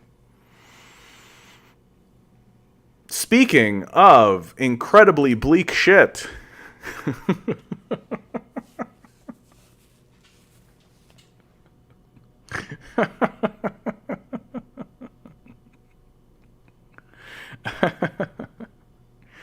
Yeah, and Tinker, she also took government Medicare at the end of her life. Her whole life she was against it. Yeah, turns out conservatives and fascists are frauds, right? Big surprise. If it's for you, it's evil and it's bad and nobody should do it and we should cut funding. If it's for me, then it's perfect and wholesome and I have all the reasons for it and it's completely acceptable for me. My reasons make sense. Your reasons are excuses, right? My reasons are reasons. Your reasons are excuses. Like this kind of hatred of humanity, this hatred of others. That's pretty astounding to see. Like, it really makes you wonder whether or not what goes on in these people's minds when they are by themselves. What happens inside of the mind of these people when they're left with a moment to themselves? It's got to be horrifying. Right? They've just got to be full of loathing and hatred and just this sort of despicable, like you can't be living in internal peace. There's just no way that a person can be sitting there with these kind of hateful thoughts towards their fellow man and in their moments of peace be living just a completely complacent, absolutely lovely existence. You know, it's got to be this real dark, bleak place that these people live in, to be able to hold on to these ideas that it's totally fine for people to starve in the streets. It's just totally fine. They earned it, right? They should have made better choices. Like, that's very dark and bleak shit. makes sense why Stalin goes after the kulaks. You're just like, yeah, it's totally fine. Canadians blame store profiteering most for rising food prices, poll shows. Increased fuel cost also cited amongst top reasons. More than a quarter of Canadians say profiteering by grocery chains is the top cause of high food costs, underscoring the political logic behind Prime Minister Justin Trudeau's public demands that stores stabilize prices. This is cute because it's Justin Trudeau asking the people causing the problems nicely to not cause the problems anymore, right? Let's ask them nicely. Maybe that'll work. Polling by Nanos Research Group for Bloomberg News shows 28% of respondents say stores increasing prices to make more profit is the biggest reason for the sharp rise in the grocery bill in the past year. So they're talking about this as if it's 28. Oh my goodness, 28%. And I'm like, only 28%? If I'm a grocery store conglomerate, I'm going to think that that's a major success. I'm going to look at, only 28% of respondents are seeing through our grift. Only 28% of the people are being accurate in their perception of what's actually going on. That we are obviously price gouging. We are obviously jacking prices on them on purpose, and only 28% of them are seeing through it. Oh, okay, great. Keep doing it. And the Prime Minister of Canada is basically just saying, hey, you should stop that. Oh, okay, fuck him. I'm gonna keep raising prices. Who cares? Like, only 28%. Embarrassing. Increased fuel cost and profiteering by food manufacturers, two other reasons cited by 18 and 15%. So what do people think it is? Canadians blame grocers. So grocery profiteering. What's these others? What's this? Like, what's others? I guess out of all of these items, it is the number one. But it's still only like 28%. People are like supply chain challenges. Oh, I see. They're kind of burying the lead here. 15% is producer profiteering. So it's the people who are producing that are profiteering and grocery profiteering. I see what they've done. They've separated it to make the number seem lower, right? And then increased fuel costs, which you could also label as fossil fuel exec profiteering, right? So if you were to actually lump these all together, people do actually see that it's profiteering. Yeah. Hey, John, have you heard that they're expanding the MAID program for drug-addicted users? The assisted suicide rate is steadily going up and up. This is the Canada they want for us. Yeah. Like, we are in a decline. Like, this is a major, major decline that we're heading into. That other nations around the world are needing to pass policies in order to get control of their population growth, in order to manage their population growth, because it's growing at such a rapid pace. That's what other countries have been forced to do. We are in a population decline, passing policies in order to increase that population decline. Like, we are not going to be able to keep up. Not that any of it matters. Like, not that any of that actually matters. Like, the sun is going to scour us, right? So, like, who gives a fuck what world we create? Like, come on. Like, we're not confronting this, right? Like, who gives a fuck what kind of world? Like, okay, well, let's open up the MAID program for anybody. Who cares? Like, come on. Let's get fucking real about this. Okay? Let's stop with this, like, head shaking, like, oh well, they're opening it up for this and that and the other thing. All it's got to. Okay, you know what we should do? We should let 14-year-old girls who are in angst go into a suicide booth and put a quarter in and kill themselves. That's what we should do. Like, just there's no fucking rules to this anymore. There's no, and I'm so done with the, like, ridiculous moralizing and all of this. If in a moment of despair and anger you think, I'm going to kill myself, well, then let's put a booth on a street corner so that you can do it cleanly. Let's just and you're gone. Get the fuck out of here. Right? Like, it's not like we care. Like, it's not like anybody actually gives a shit. Like, we're turning our entire planet into a suicide booth. Like, the whole of the entire planet of Earth is going to turn into a suicide booth. And it's the project that we're the most dedicated to. We are the most dedicated to changing this planet, the whole planet, into a suicide booth. So, I actually care. I don't actually care. If somebody's going to go into a room and some doctor is going to suicide them out because things are so, oh my God, well, the whole fucking planet's a suicide booth. Okay, so they're just leaving a couple of minutes early. That's all. They're just the people at the party who are like, oh, you know, I don't think I'm going to close this thing down. I think I'm going to go early. Right? That's all that is.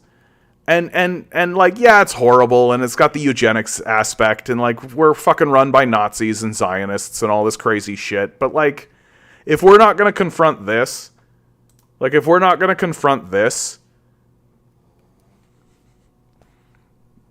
cares? Like, who gives a shit? Like, it's all just a fart joke. It's all just a fucking fart joke. Yeah.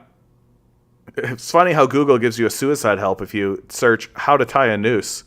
They're still maintaining the lip service. Yeah, like, they want to feel better about themselves. They want to believe that they're helping, and they're not. Right? That it's just self-worship. It's just them being like, but I'm a good person. I Google a multi-billion-dollar international community organization that could certainly do things in order to confront this climate change catastrophe in a much more serious way. Like, do you know what Google could do? Google could literally make it so that anytime you use their service, there's just like a big flashing red light that straight up tells you about what's going on in terms of climate change and climate emergency, with a list of phone numbers of who to contact about it. Like, Google could do that. They're not gonna do that for obvious reasons, because they don't actually give a fuck.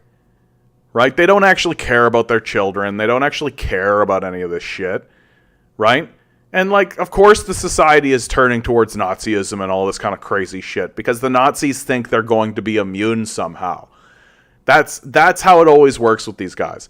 They always think that their violence and what their acts and their things are all totally justified, and everybody's going to pay a cost, and they'll be the ruler supreme, and then God will spread goodness into the world, and Jesus Christ will come down from heaven and lay waste to the Muslims and the Chineses, and the white Christian men will seize control of the world for 1,000 years. God will reign, right? And this is what they think. Like, this is how they are. And so, like, they're not looking at climate change being like, that is a bad thing that we need to stop. They're looking at climate change being like, this will usher in the revelation's time. The rapture is upon us, which they view as a good thing because they think God is on their side. Like,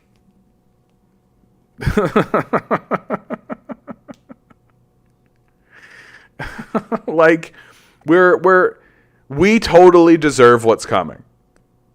Like, I have turned this corner. I no longer view humanity as a victim. That oh my God, I can't believe. Can you believe? Yes, I can totally believe it. Absolutely, I can totally believe it. We deserve it. We deserve every single moment of it. That my role is to now make fun of it. And to sit here and be like, can you believe these fucking idiots? What a bunch of dumb assholes. Because that's all it is. It's just dumbassness at this point. Like, it's just so fucking stupid. Like, you've got to be dumb. Yeah, the bar is going to get lower and lower. Lower the bar. Lower the bar. Put a suicide booth right outside of a school. Do it. Put a suicide booth right across the street from a drug addiction center. Put a suicide booth right outside of hospitals. Put a suicide booth inside the hospital. Positioned so you gotta walk past it. and then walk past it on the way out. Put suicide booths in mental health clinics. No lock or permission required. Just put them everywhere. Fuck it. Who gives a shit? Like, oh no, the tragedy. The horrible, horrific tragedy that somebody took their own life instead of letting the universe do it for them.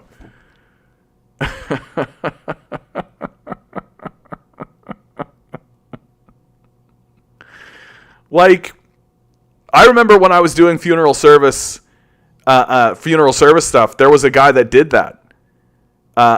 It wasn't suicide booth, obviously, but he had diabetes, right? I walked into this guy's apartment, and his room was covered in Coke bottles and pizza boxes. He had just bought like an Xbox, hadn't even unfurled the cord. It was still like corded, right? The video game was playing on the screen, right? Found him in the bathroom. And so I walked in and I took a look at the scene and I said to the coroner, the guy on the scene, well, because I'm always curious, like how do these people die? Like, what's the circumstances? Sometimes I ask, like, hey, what am I walking into? Just so that I can prepare. And the guy looks at me and says, yeah, he was diabetic and he died of insulin shock. And I was, oh, well, where's his insulin? And his insulin is packed away beneath a bunch of boxes across the apartment in the other room. Like, he'd have to dig it out to get at his insulin. So very clearly this guy decided, I'm just going to play video games, eat pizza, drink a bunch of pop, and then die. Very clearly what he did. Very, very clearly. So it's just like how is that much different than this idea? Let's go do a whole bunch of drugs, lose our fucking minds, suicide booth out, we're done. Right? Yeah, this is no way to run a society, baked potato. Yeah. But Thatcher said there is no society. So here it is. Here's your no society. Right? All these Ayn Rand worshippers, all these losers sitting here being like, free market. Like, here's your free market, baby. Here's your free market in action, everybody. Right? Free market says, what we're going to do is we're going to reduce the quality of life and the conditions for life on the planet because we can make money doing it. And then when the suffering gets the worst for people, you know what we're going to do? We're going to sell them suicide. Yeah, we're going to sell them suicide. Hey, we've got a way out.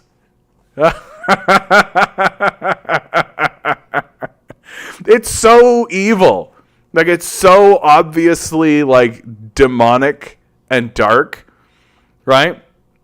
And, like, we have no, so, like, if we're not even attempting, like, this is the thing that I've said it before, and I'll say it again. I'll keep saying it over and over again. If we realized what was happening, right? Like, if back in the 1970s or the 1960s, we had have realized, oh, shoot, like, climate change. Like, oh, okay, this is a thing that's real. Okay, oh, God. And we had just realized it and brought it forth to the Congress, to the Senate, and to the presidency, and they had have all been like, oh, my goodness. Goodness me and Talabazee, we've got to stop all of this. And they began the process of, like, trying to stop it. But it was too late. That they had the realization and they were fighting against it, but it was too late, and so we ate it. Right? That's a tragedy. That's a real, honest-to-God tragedy. That's humanity finding, like, a discovery. Oh, wow! We have figured out a way to open interdimensional portals. And oh goodness, we can do all kinds of things. Isn't that great? And then they open up a portal and, like, a literal army of demons come through, right? Like, that's a tragedy, right? Like, that's sort of foolishness on our part, you know, sort of just opening up shit, right? But that's what we've done here. It's like a Pandora's box effect, or the discovery of flame, you know, that we just made this big discovery and we really ran with it. And so what is an antinatalist? Like, I don't really know what that is. And so if we were trying to fight back, like if we were actually mounting an offense or mounting a defense against this, then I would be more like, oh man, yeah, oh jeez, oh, you know, oh, but that's not what we're doing. We don't give a fuck. So it's a comedy. Like, it's a comedy. Everybody's getting what they deserve. Fuck humanity. Like, we're literally just plowing into our own self-immolation as fast as we possibly can, while the people who are taking power are literally declaring themselves supreme. We are the supreme ultra race. Nobody is more powerful and amazing than us, the whites.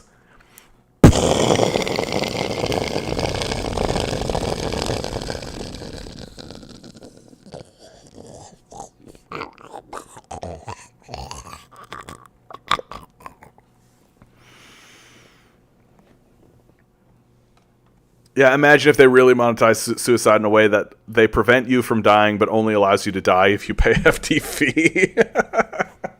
You have to pay to die, dude. That's creepy. That's creepy. Antinatalist. What is that? It's a family of philosophical views that are critical of reproduction. They consider coming into existence as bad or deem procreation as immoral. No, I wouldn't say that I'm an antinatalist. I'm neutral. I don't think that it is a natural inherent good to have a kid. Like, I don't think that you are like Jesus Christ or something if you have a kid. Like, you have your reasons for wanting to do it.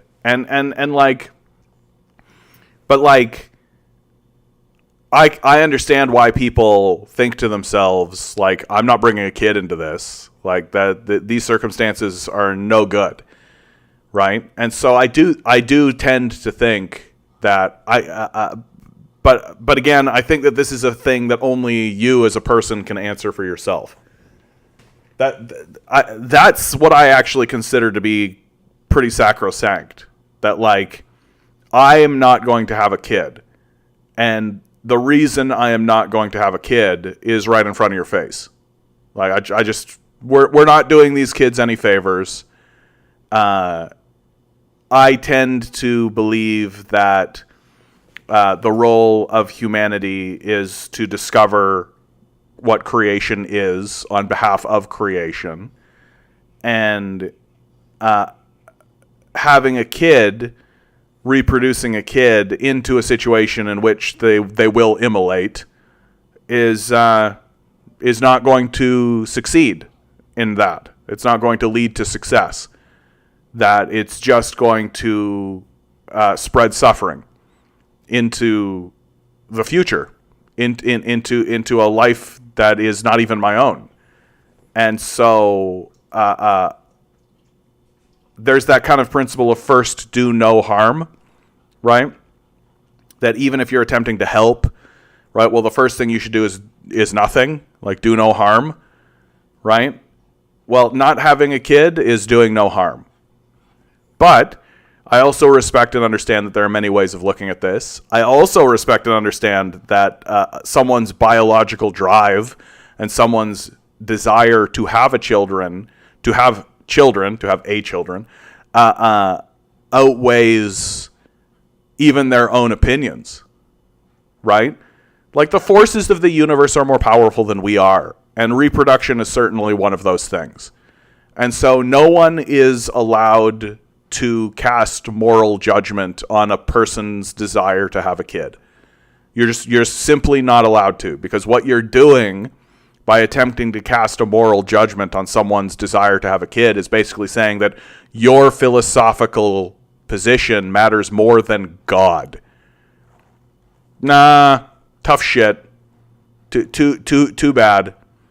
Like, you can make that decision for yourself, as I have made it for myself.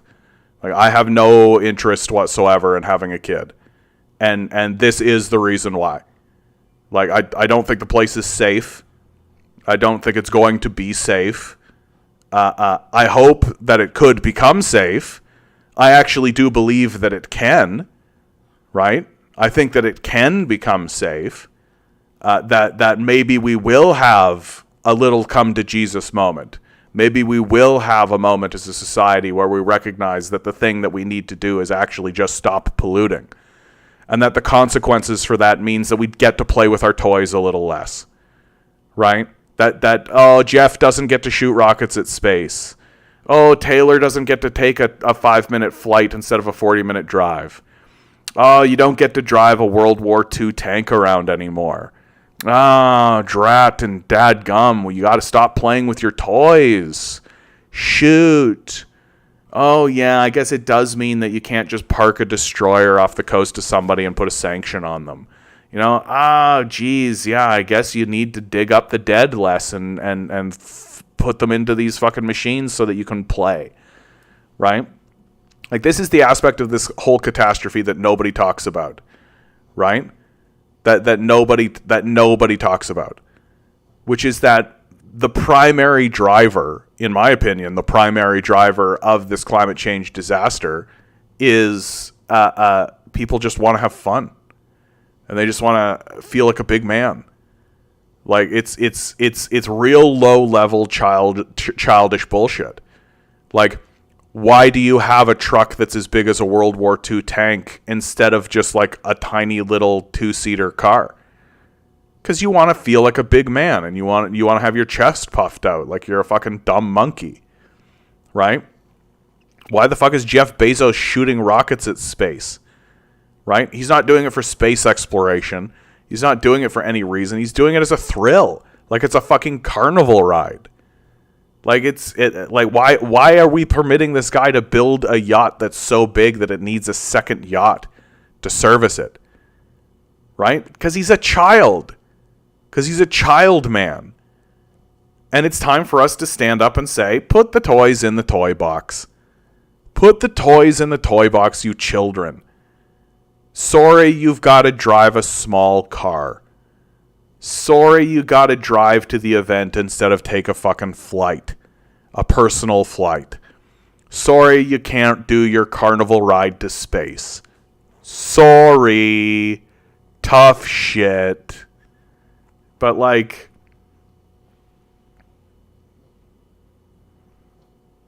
and until I start seeing that kind of stuff, like, for myself, I'm out.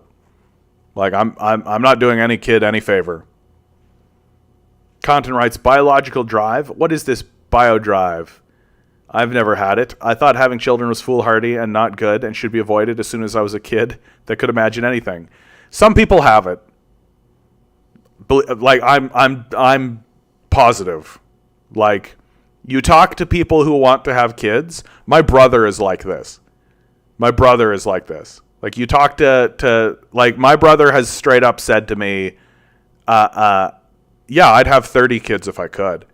Like, if the finances were there, I would have 30 kids. Like, I would just keep having kids. It's like, some people just have this. They want it. You know? And I think that that's true. I think that it's just something that people have. Some people have it. Yeah, fertility rates down by half, sperm counts down by half, and then people who can have kids increasingly don't want to. I don't blame anyone for not wanting kids. I just wish they would. Yeah, a world with less kids is a world with less hope. Yeah. Elon Musk is encouraging people to have as many children as possible. He says it's saving the world, and he has 11 of them, and they all hate him. Like, they all hate him. Like, that's the thing, is that, like, I don't know why we venerate Elon Musk and why we listen to what he has to say about anything. Like, anyone close to this guy hates him. Anybody notice this? Like, he gets divorced every time he gets married, right? All of his kids disown him and hate him. Some of them have literally, like, changed their names and are straight up saying, like, yeah, I don't even want the inheritance. Like, I'm out of the family. Like, this guy is not a good person to be around.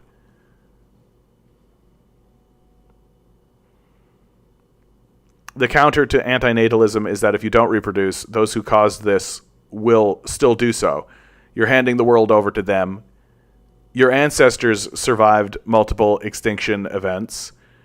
Yeah, I mean, I think the difference between those events and this event is speed and scale.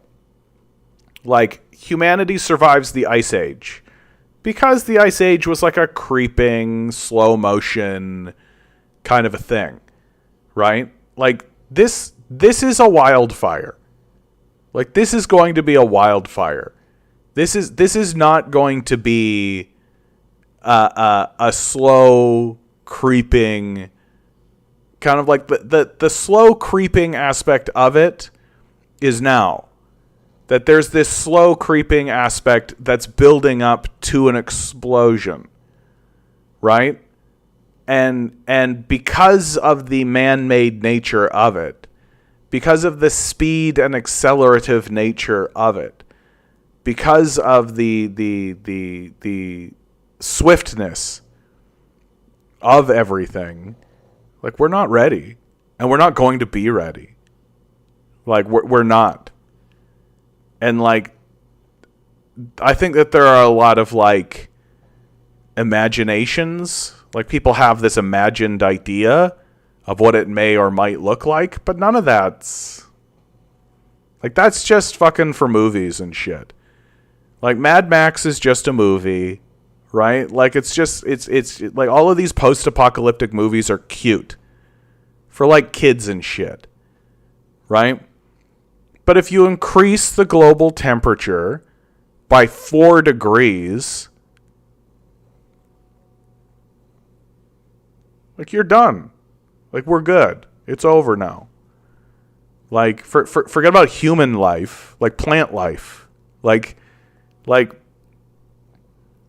I just feel like when I enter this conversation, there's lots and lots and lots and lots and lots and lots of people that don't actually understand that there is a limit.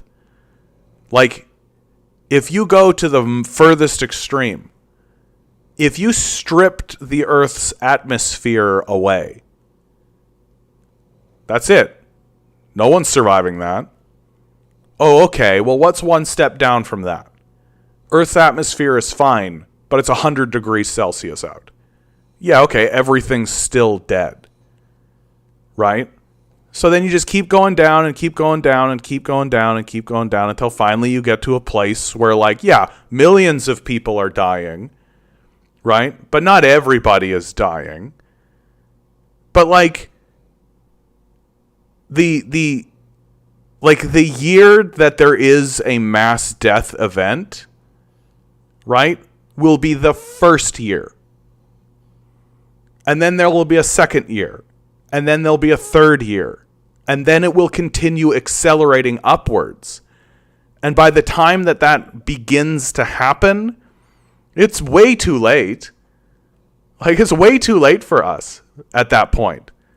That if we pull back the reins on this shit then, no, the momentum of this thing, it'd be like trying to say we can stand in the way of a 1 billion-ton boulder as it careens down Mount Everest. Like, no, you can't. Like, no, you can't. Like, people are living in this real, like, hopium delusional kind of a place with this shit. Like, as if suddenly some sort of mystical force is just going to say, oh, that's hot enough. Oh, no, that's fine. We don't need to go any further than that. The universe is going to let this go and go and go and go, and it's going to sit back and it's going to watch us immolate ourselves. And the lesson that it may learn from that is, okay. Oh, okay, so they will do it. Interesting. Wow. So a species will actually destroy itself for toys. Huh. Wild. Just wild to watch. They did it to themselves. Whoa. Wow. Okay, cool. Well, next universe. Next plane of existence. Oh, this universe, they didn't. They didn't. They actually saw that there was a problem and they got in the way of it and they stopped it from happening. Interesting. Oh, how did they do that? What was the reason? What was the thought? Right? That what we are experiencing now has happened a million times before. The question is, do we live in a universe where it immolates or not? Like, I know exactly what we need to do to stop the immolation. Because it's very straightforward. Stop polluting. Stop polluting. And I don't mean like eat vegetables. Everybody just needs to eat a vegetable. Right? I mean ground Jeff Bezos. Ground the American military. Right? Serious shit. Real things that actually matter.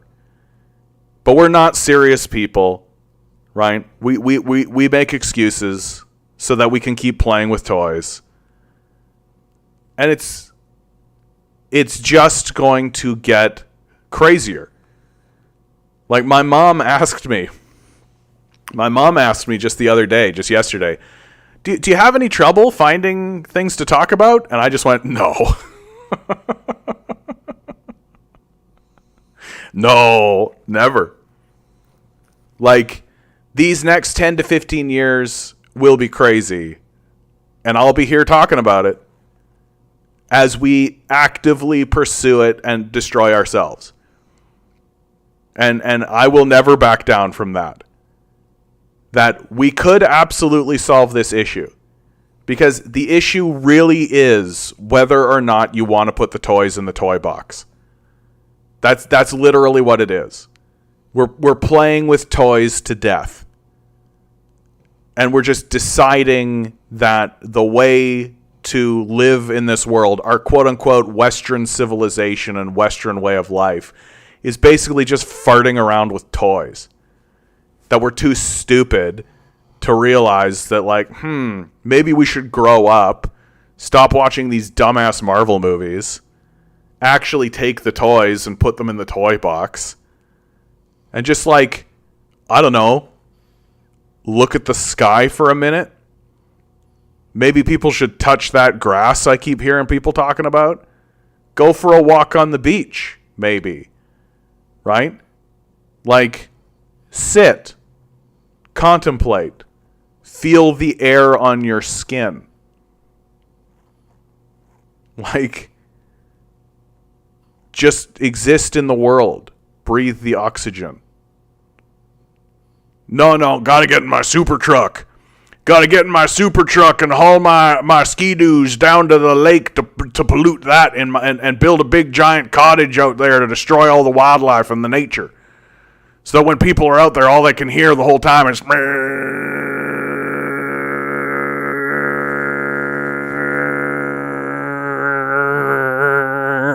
while I'm driving around in my Sea-Doo. Look how fast I can go. I'm a big man with big boy pants. Like...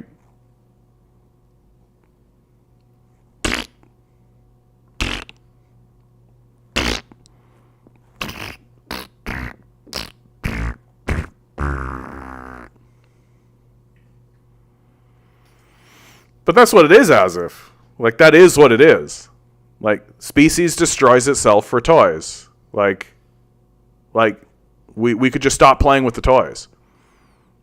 Like, if someone had a 6-shooter and pointed it at your head and said there's one bullet in this chamber and spun the thing and clicked it against your head every single time you were playing Mario Brothers, right? And said, all you got to do is stop playing Mario Brothers and I'll stop doing it. Click. Bzz. Click. Bzz. Click. Bzz. right?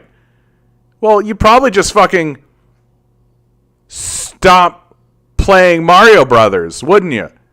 You'd probably just be like, Mario Brothers is fun, but not worth the cost, right?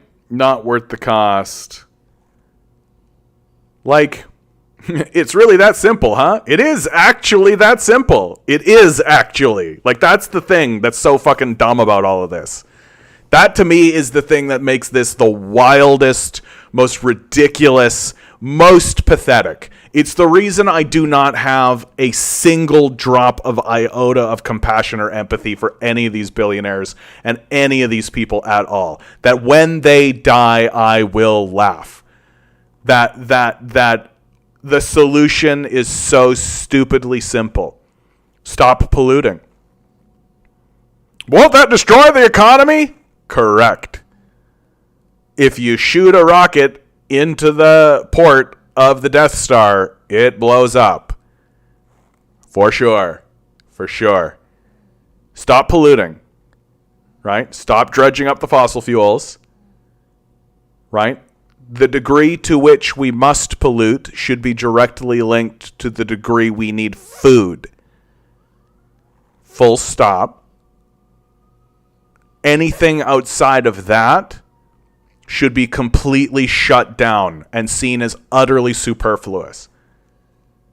And that we should attack that and attack that idea with the same zeal and force that we would attack an invading military army. Like, send people to their houses, distribute food into their neighborhood. Do not drive to a dumb building to shuffle papers for some worthless capitalist. Stay home. Go to the beach. Chill out. Like, chill out. Like, humanity needs a big ol' fucking timeout. Just a big ol' fucking timeout. And the priesthood, i.e. the economists, will call that degrowth. Right? They'll say, oh, well, it's degrowth because what matters is their dumb line. Right? What matters is their currency. What matters is their money and their investment portfolio. Certainly not breathable air. That's an externality. Right?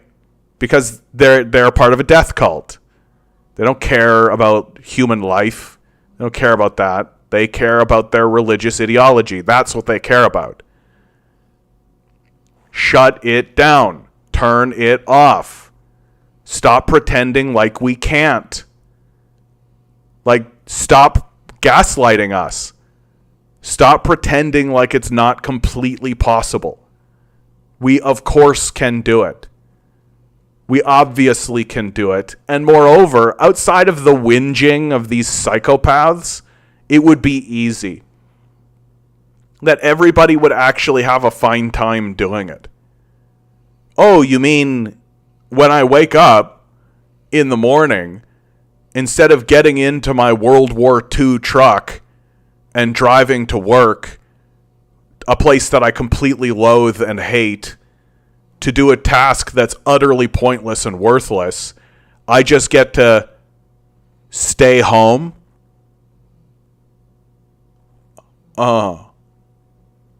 Yeah, I'm real sure the populace is going to struggle with that. I'm really sure that the populace is going to be like, I was so looking forward to going to do that worthless job that's totally, completely pointless.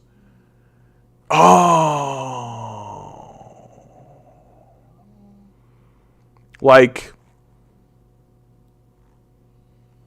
we are actually at a stage right now. Like, we're actually at a stage right now where there's almost no wrong answers. Like, the outcome is so dramatic and so dire and so ridiculous and so absurd that anything's better than this. Right? There are very few things that are worse than this.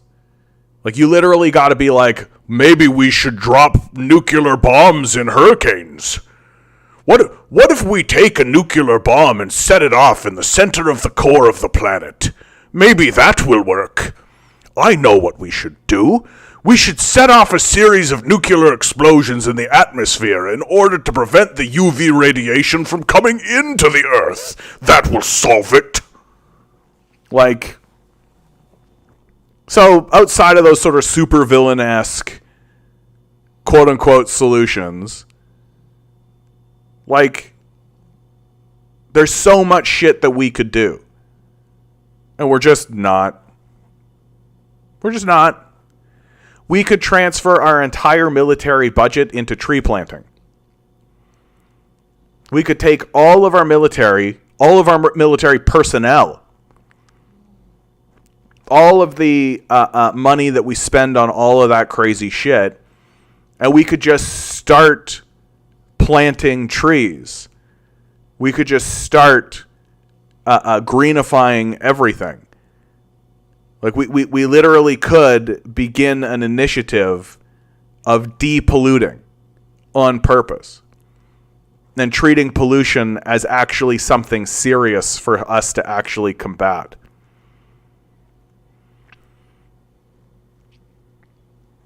Yeah, I think I remember reading a survey that asked Canadians if they thought we should do whatever it takes to address climate change. They mostly said yes. Then they were asked if they would make sacrifices. Nope. Right, because it's the worship of the self, right? Like, it's just selfishness, just base, and like what are these sacrifices? Like, what sacrifices are we talking about?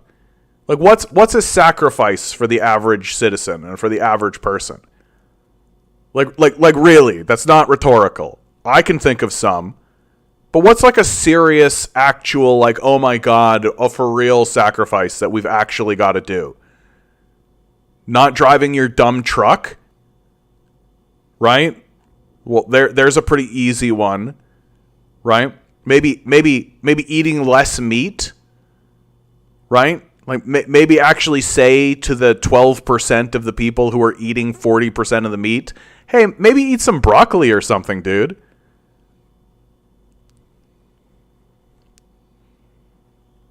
We've got a fellow on Twitch, Captain Cold.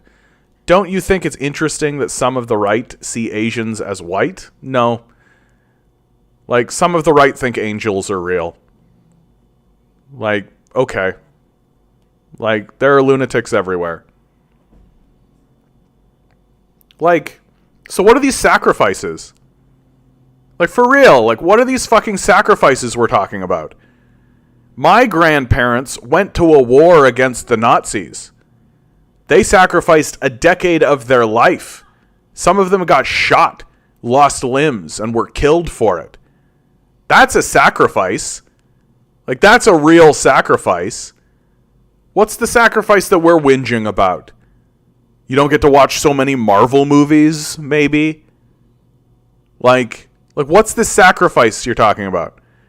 That you have to maybe eat some vegetables? Play with your toys a little less? Like, and also, I mean, like, I understand this position that people have where they're like, they don't want to make sacrifices because they see the wealthy. And they see that the wealthy are the ones that are doing the most amount of pollution. And we're not doing anything. Like, we're not doing anything to stop that from happening. And so I can understand how the average citizen would say to themselves, well, if Jeff Bezos is shooting a rocket at space, doing more pollution in one rocket shoot than I'll ever do in my entire life, then go fuck yourself.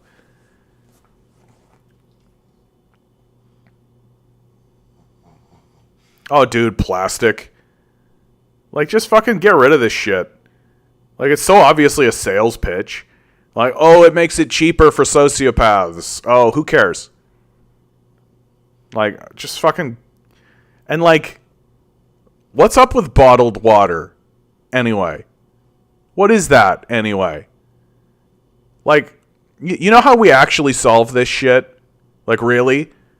Like, we say, no more disposable trash. And then when people go to McDonald's or whatever... And McDonald's says, yeah, we're not allowed to give you any disposable garbage anymore. Do you have a cup? and people go, brr, brr, brr, you say, nah, tough shit, until people show up with a cup.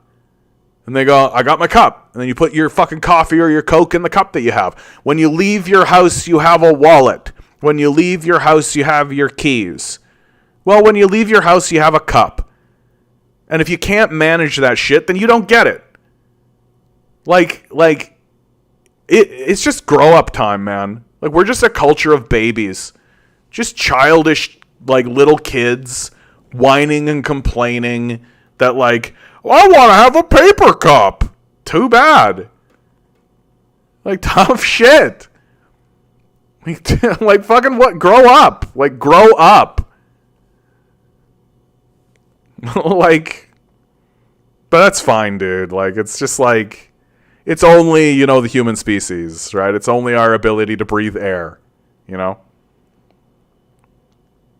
They see Asians as white so long as they can use Asians as a cudgel against other people of color. Other than that, they fucking hate Asian people and want to genocide us. Yeah, like, go fuck yourself. Yeah, basically. Like, that's essentially it. Less plastic use, for sure. Like, I really feel like I'm currently coming to terms with this sort of attitude that I have about this. Like, I remember I used to talk about this as if it's like, come on, guys, we can do it. And I still think we can. Like, I do. I actually think we always will be able to. Right?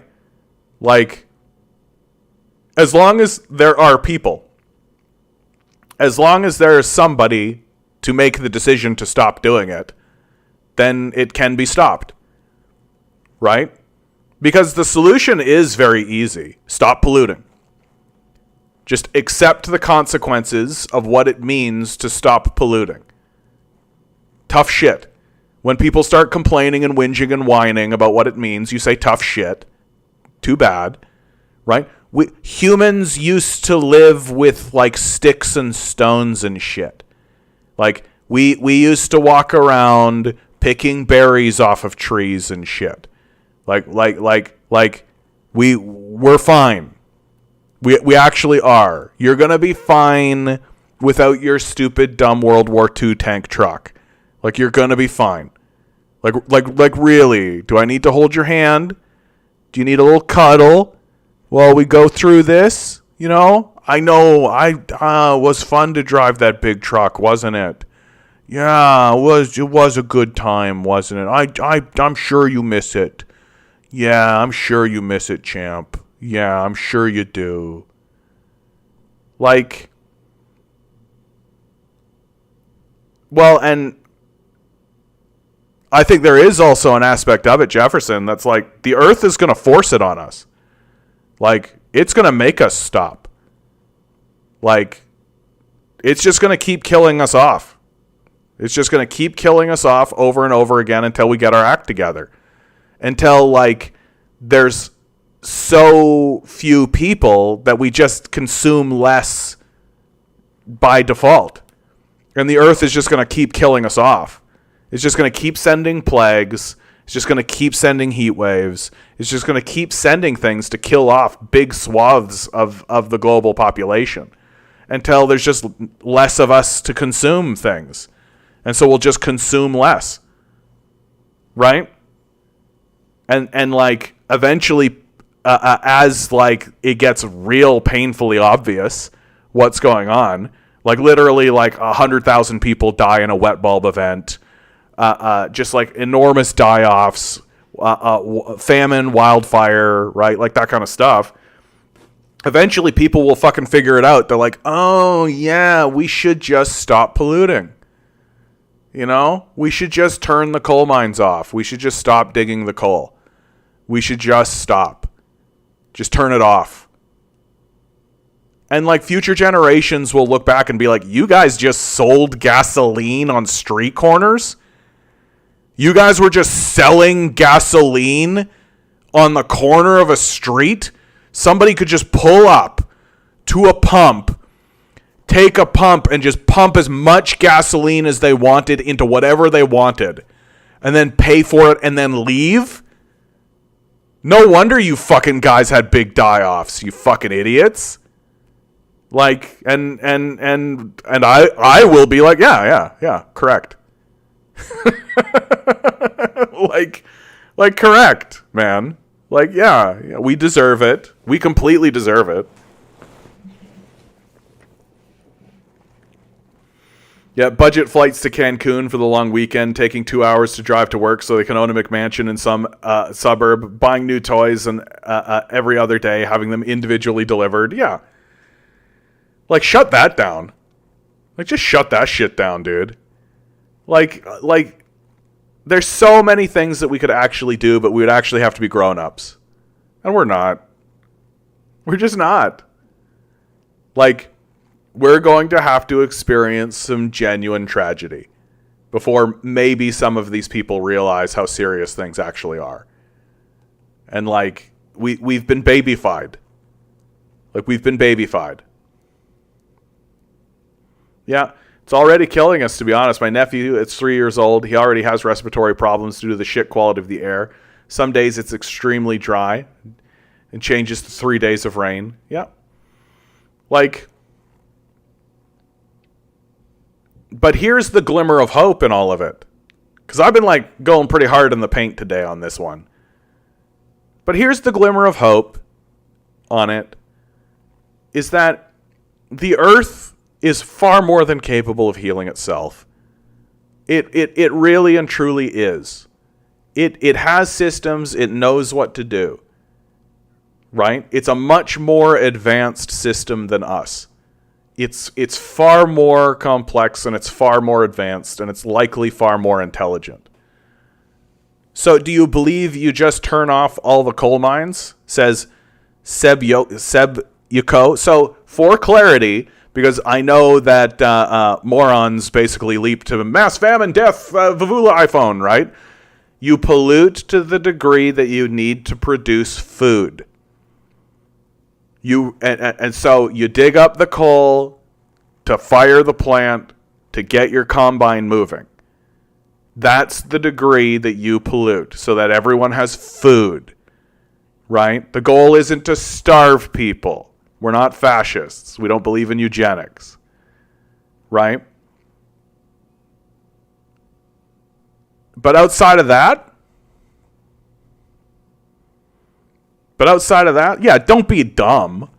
Like, don't act like capitalists. Don't be like the people causing the problem. Right? Actually have a plan. Think things through. Right? Unlike capitalists who are incapable of that. Right? Don't trust the free market. Like, what are you talking about? Don't let chaos reign. Like, produce food, distribute food, have people work in agriculture to the degree that it's required, and then shut it all off. Shut everything off. Like, everything. Like, we don't need this. We don't need these digital currencies. We don't need Bitcoin. Right? We don't need Jeff Bezos shooting rockets at space. We don't need the United States government floating aircraft carriers around the Pacific Ocean. Right? We don't need nuclear bomb tests. We don't need Taylor Swift flying around in 747s every 5 seconds.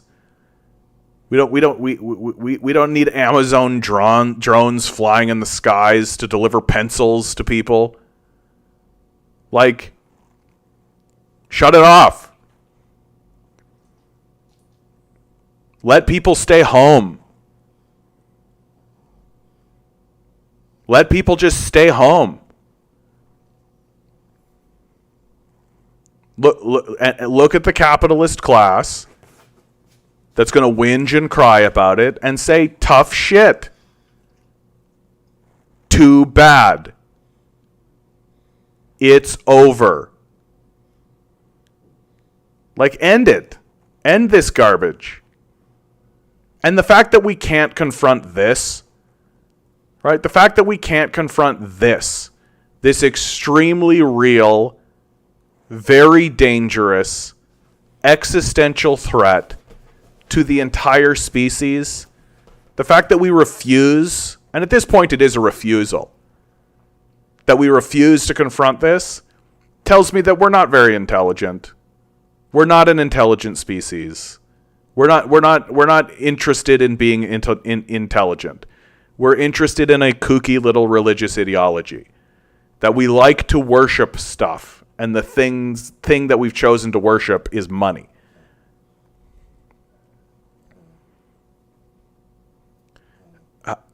Seb says, however, this would have to be a very long process, as society is at the present. Such a thing would cause widespread chaos. Would it? When COVID came through and everybody was told to stay home, hey, here's the CERB, everybody stay home, go get your groceries, stay home. You know what happened? Everybody stayed home. They went out and got their groceries. Where was the widespread chaos over the COVID period? Where was the widespread chaos when everybody was told to stay home over the CERB? Where was it? Like, there was a little moment when people ran out to go get toilet paper, right? Like a bunch of dumbass monkeys. And there were like a bunch of people who were like crying about it and throwing little tantrums because they had to wear a mask. But like, where was the widespread chaos? Yeah, the toilet paper moment, right? That was hilarious, right? I wouldn't call that chaos. Just a bunch of yahoos being like, "Oh my God, it's a crisis! Make sure you get the toilet paper! Oh my God!" Right? That's not really chaos, you know. Like, you know what I think chaos looks like? I think chaos looks like not being able to breathe the air anymore. I think chaos looks like not being able to drink the water anymore. I think chaos looks like having your crops immolate on the field. Like, that's what we're actually talking about here. That's chaos. Telling a society to go to their rooms and sit down and think about their decisions while we keep producing the food to keep everybody alive is not chaos. It wasn't chaos when it happened over COVID, which, incidentally, the COVID period was the only time on record we've actually reduced pollution. So, looks like it worked.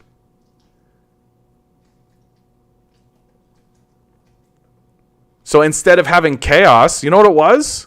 It's just a bunch of people sitting in their apartments. That's all it was. Just a bunch of people who sat in their apartments. Kind of were like wondering about their own life.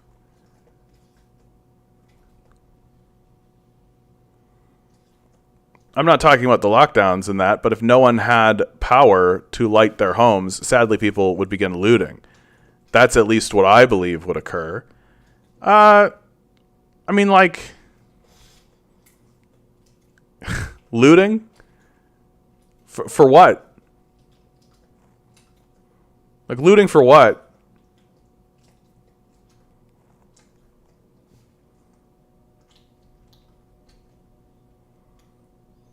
Like, don't get me wrong, dude. Like, dumb shit will happen. It's humanity. Like, humans are dumb. We do a lot of dumb shit. Right?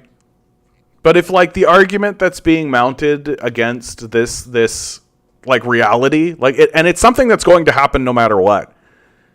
Right? Like, whether it's something that happens because we become adults and we recognize that we have to act like adults and make some adult decisions, or it happens because the universe is like, okay, I'm just going to scour Toronto off the map. You know, Miami, Florida just doesn't need to be there anymore.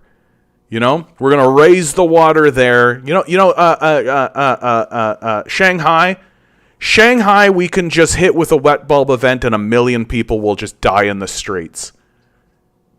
Like, these are the things that are coming. You know those crops that are in Colorado? We'll just light those on fire. Right?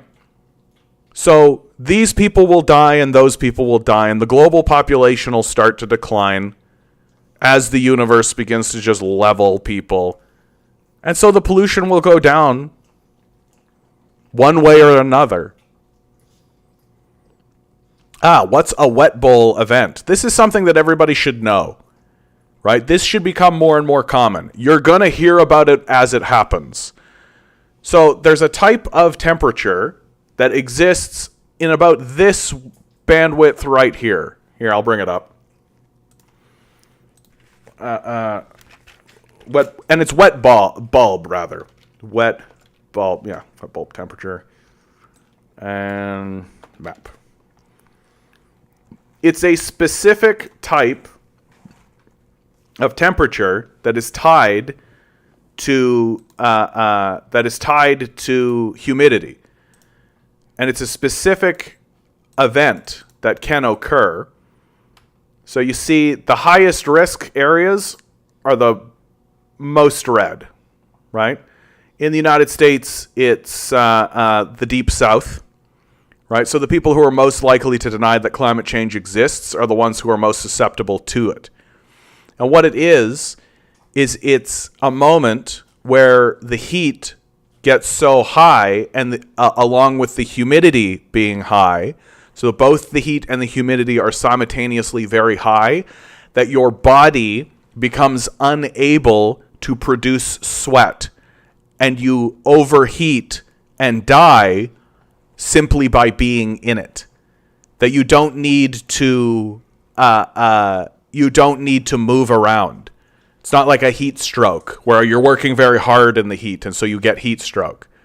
You're literally sitting in a field in a wet bulb event and you just die from heat. I'm surprised more of Australia is in high risk, because I'm in north-southwest coast. So you're down here. So it's about remembering, it's about humidity, right? So if you are in sort of this area, right, where you can get heat, but it's dry heat, right? If you can get dry heat, then it's not such, you could see moderate risk, right?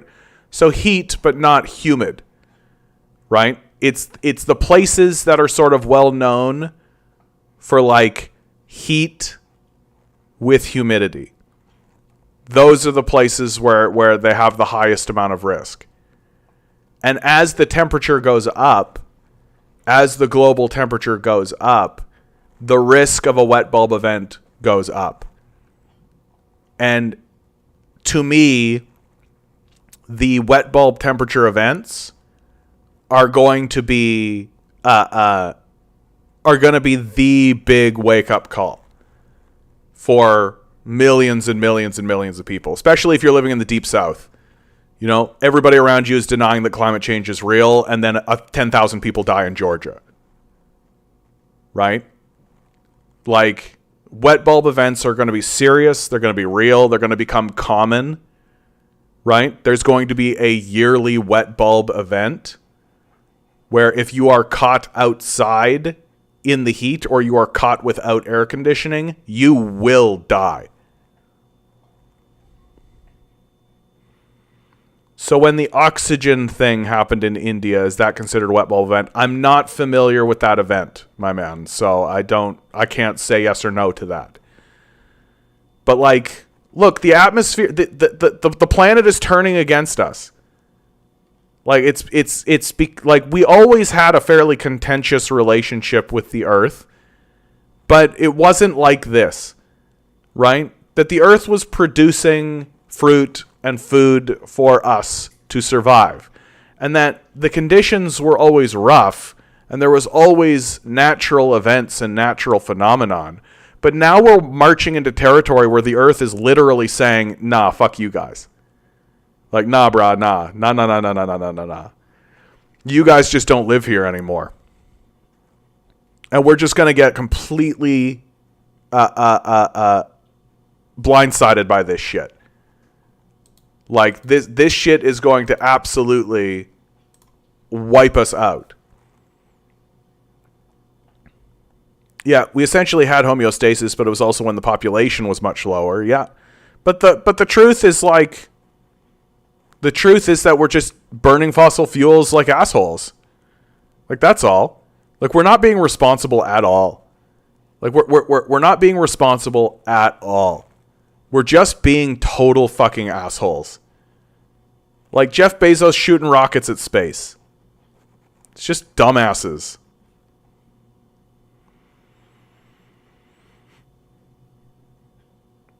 Yeah, we definitely don't need amateur deep sea exploration as well, for sure.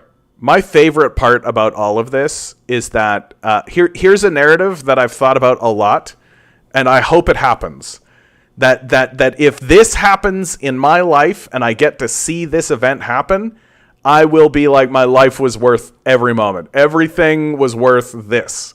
Which is that, so giant squid keep washing up on the shores of Japan. And they've done studies on these giant squid washing up on the shores of Japan, and they think that these giant squid are just babies. That there is like a giant squid. And we're talking like the babies being like 20 feet long. Like huge, enormous creatures washing up on the shore of Japan. And they do the studies and they're like, yep, these are babies. That there are big, gigantic squid underneath the ocean. And we don't know anything about the ocean. Like, we know literally nothing about the ocean. That there's like Jacques Cousteau. Like, so there's just like a couple of assholes that are walking around basically being like, what's even under here? Right? We're talking about shooting rockets at Mars, but we don't know the first fucking thing about our own ocean. Okay, champ. Yeah, we're going to be real successful with that. Yeah, we'll for sure be putting colonies on Mars while we know fucking nothing about our own planet. Yeah, that's for sure going to happen.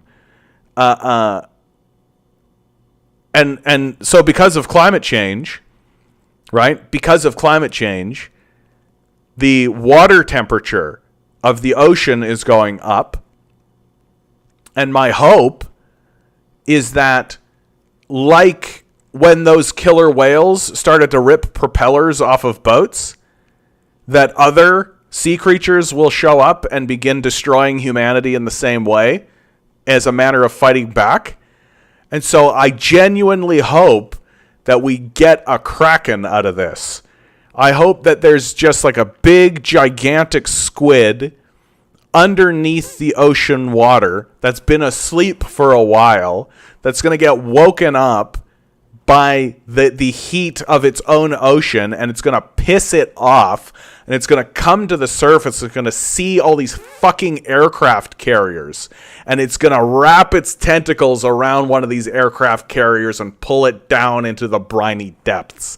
I hope that we get to see it happen. I hope that I'm alive for it. If it does happen, I get to say I called it, and then I get to laugh at the American military as they lose to nature again. Fuck these people. Fuck these people. Fuck these death knights. Fuck the death cult. Fuck these stormtroopers. I hope that a kraken eats them. It'd be great. It'd be so cool. I could just see it in my mind's eye. I can see it. So perfect. It's so crystal clear. I can see it right in front of me. It'd be a helicopter. It's a helicopter shot. And it's like that kind of classic angle that they take, right? It's like the 45-degree angle. And they're going around the event as it's happening, right? And there's just the tentacles wrapped around the aircraft carrier, and people are scrambling around on the deck trying to move equipment as a tentacle goes across and just knocks planes into the water, and just like maybe it grabs one of the planes with one of its smaller tentacles and throws it at a group of people, right?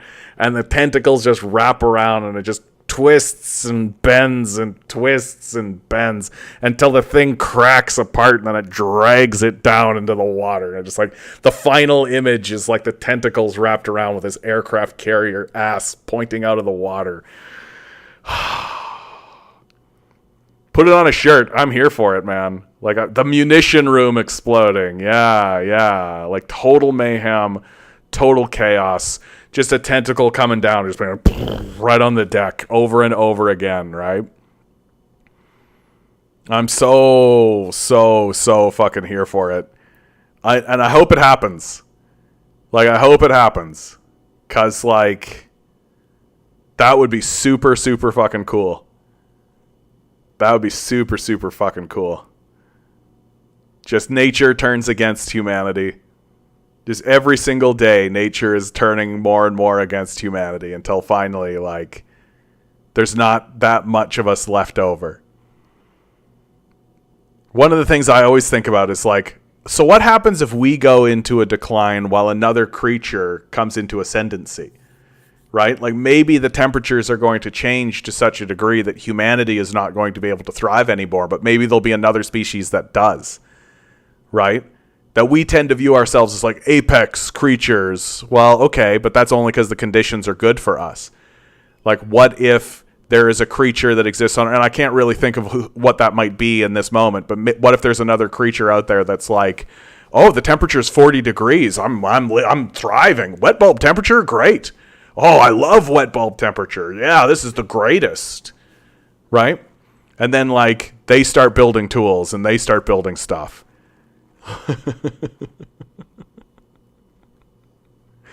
Who am I kidding? We would fuck them up. We would drop a bomb on them. That's who we are. That's just what we would do. One silver lining for the unseasonable Indian summer warmth is that the homeless have a few warmer nights. Yeah. Thanks, Mikhail. That's nice. Isn't it? Right? Don't bother about housing the homeless. Right? That I know that you meant well with that comment, but it does sound like something that, like, Hillary Clinton would say. You know what I mean? Like, one of these, like, deranged Democrats would be like, you know, a real positive that people are not talking about climate change is that it's nicer for the homeless when they're sleeping on the streets, you know? Why can't I post cockroach overlords? It's because they're already here. It's because they're already here and we're afraid. We're afraid of our cockroach overlords. It's probably because of the word cock. That'd be my guess, grinning. Like, you had to really get it into specific quotes. You had to really... No, Mikhail, that's okay, man. Like, I'm at a point now where, like, it's all jokes. Like, it's all jokes. Like, how do you take this shit seriously anymore? Like, how? Like, and everybody's going around thinking that what they're doing is very serious, right? I'm a very serious person. I'm getting my World War II tank truck, going to a job that nobody should do, and I'm a very important person. It's very important what we're doing here. Super important. Not really. Like, chances are good, no. Like, not really. Like...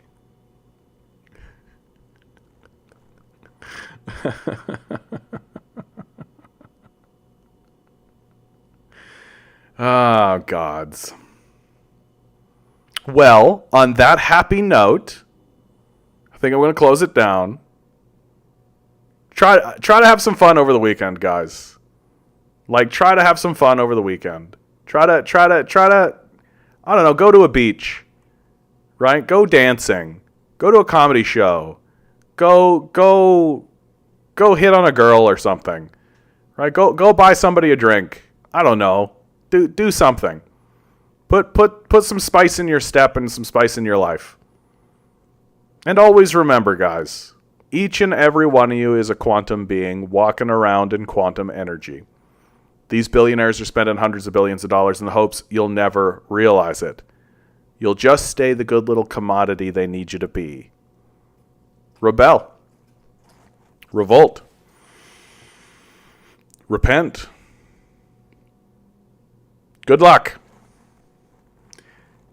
We're going to need it.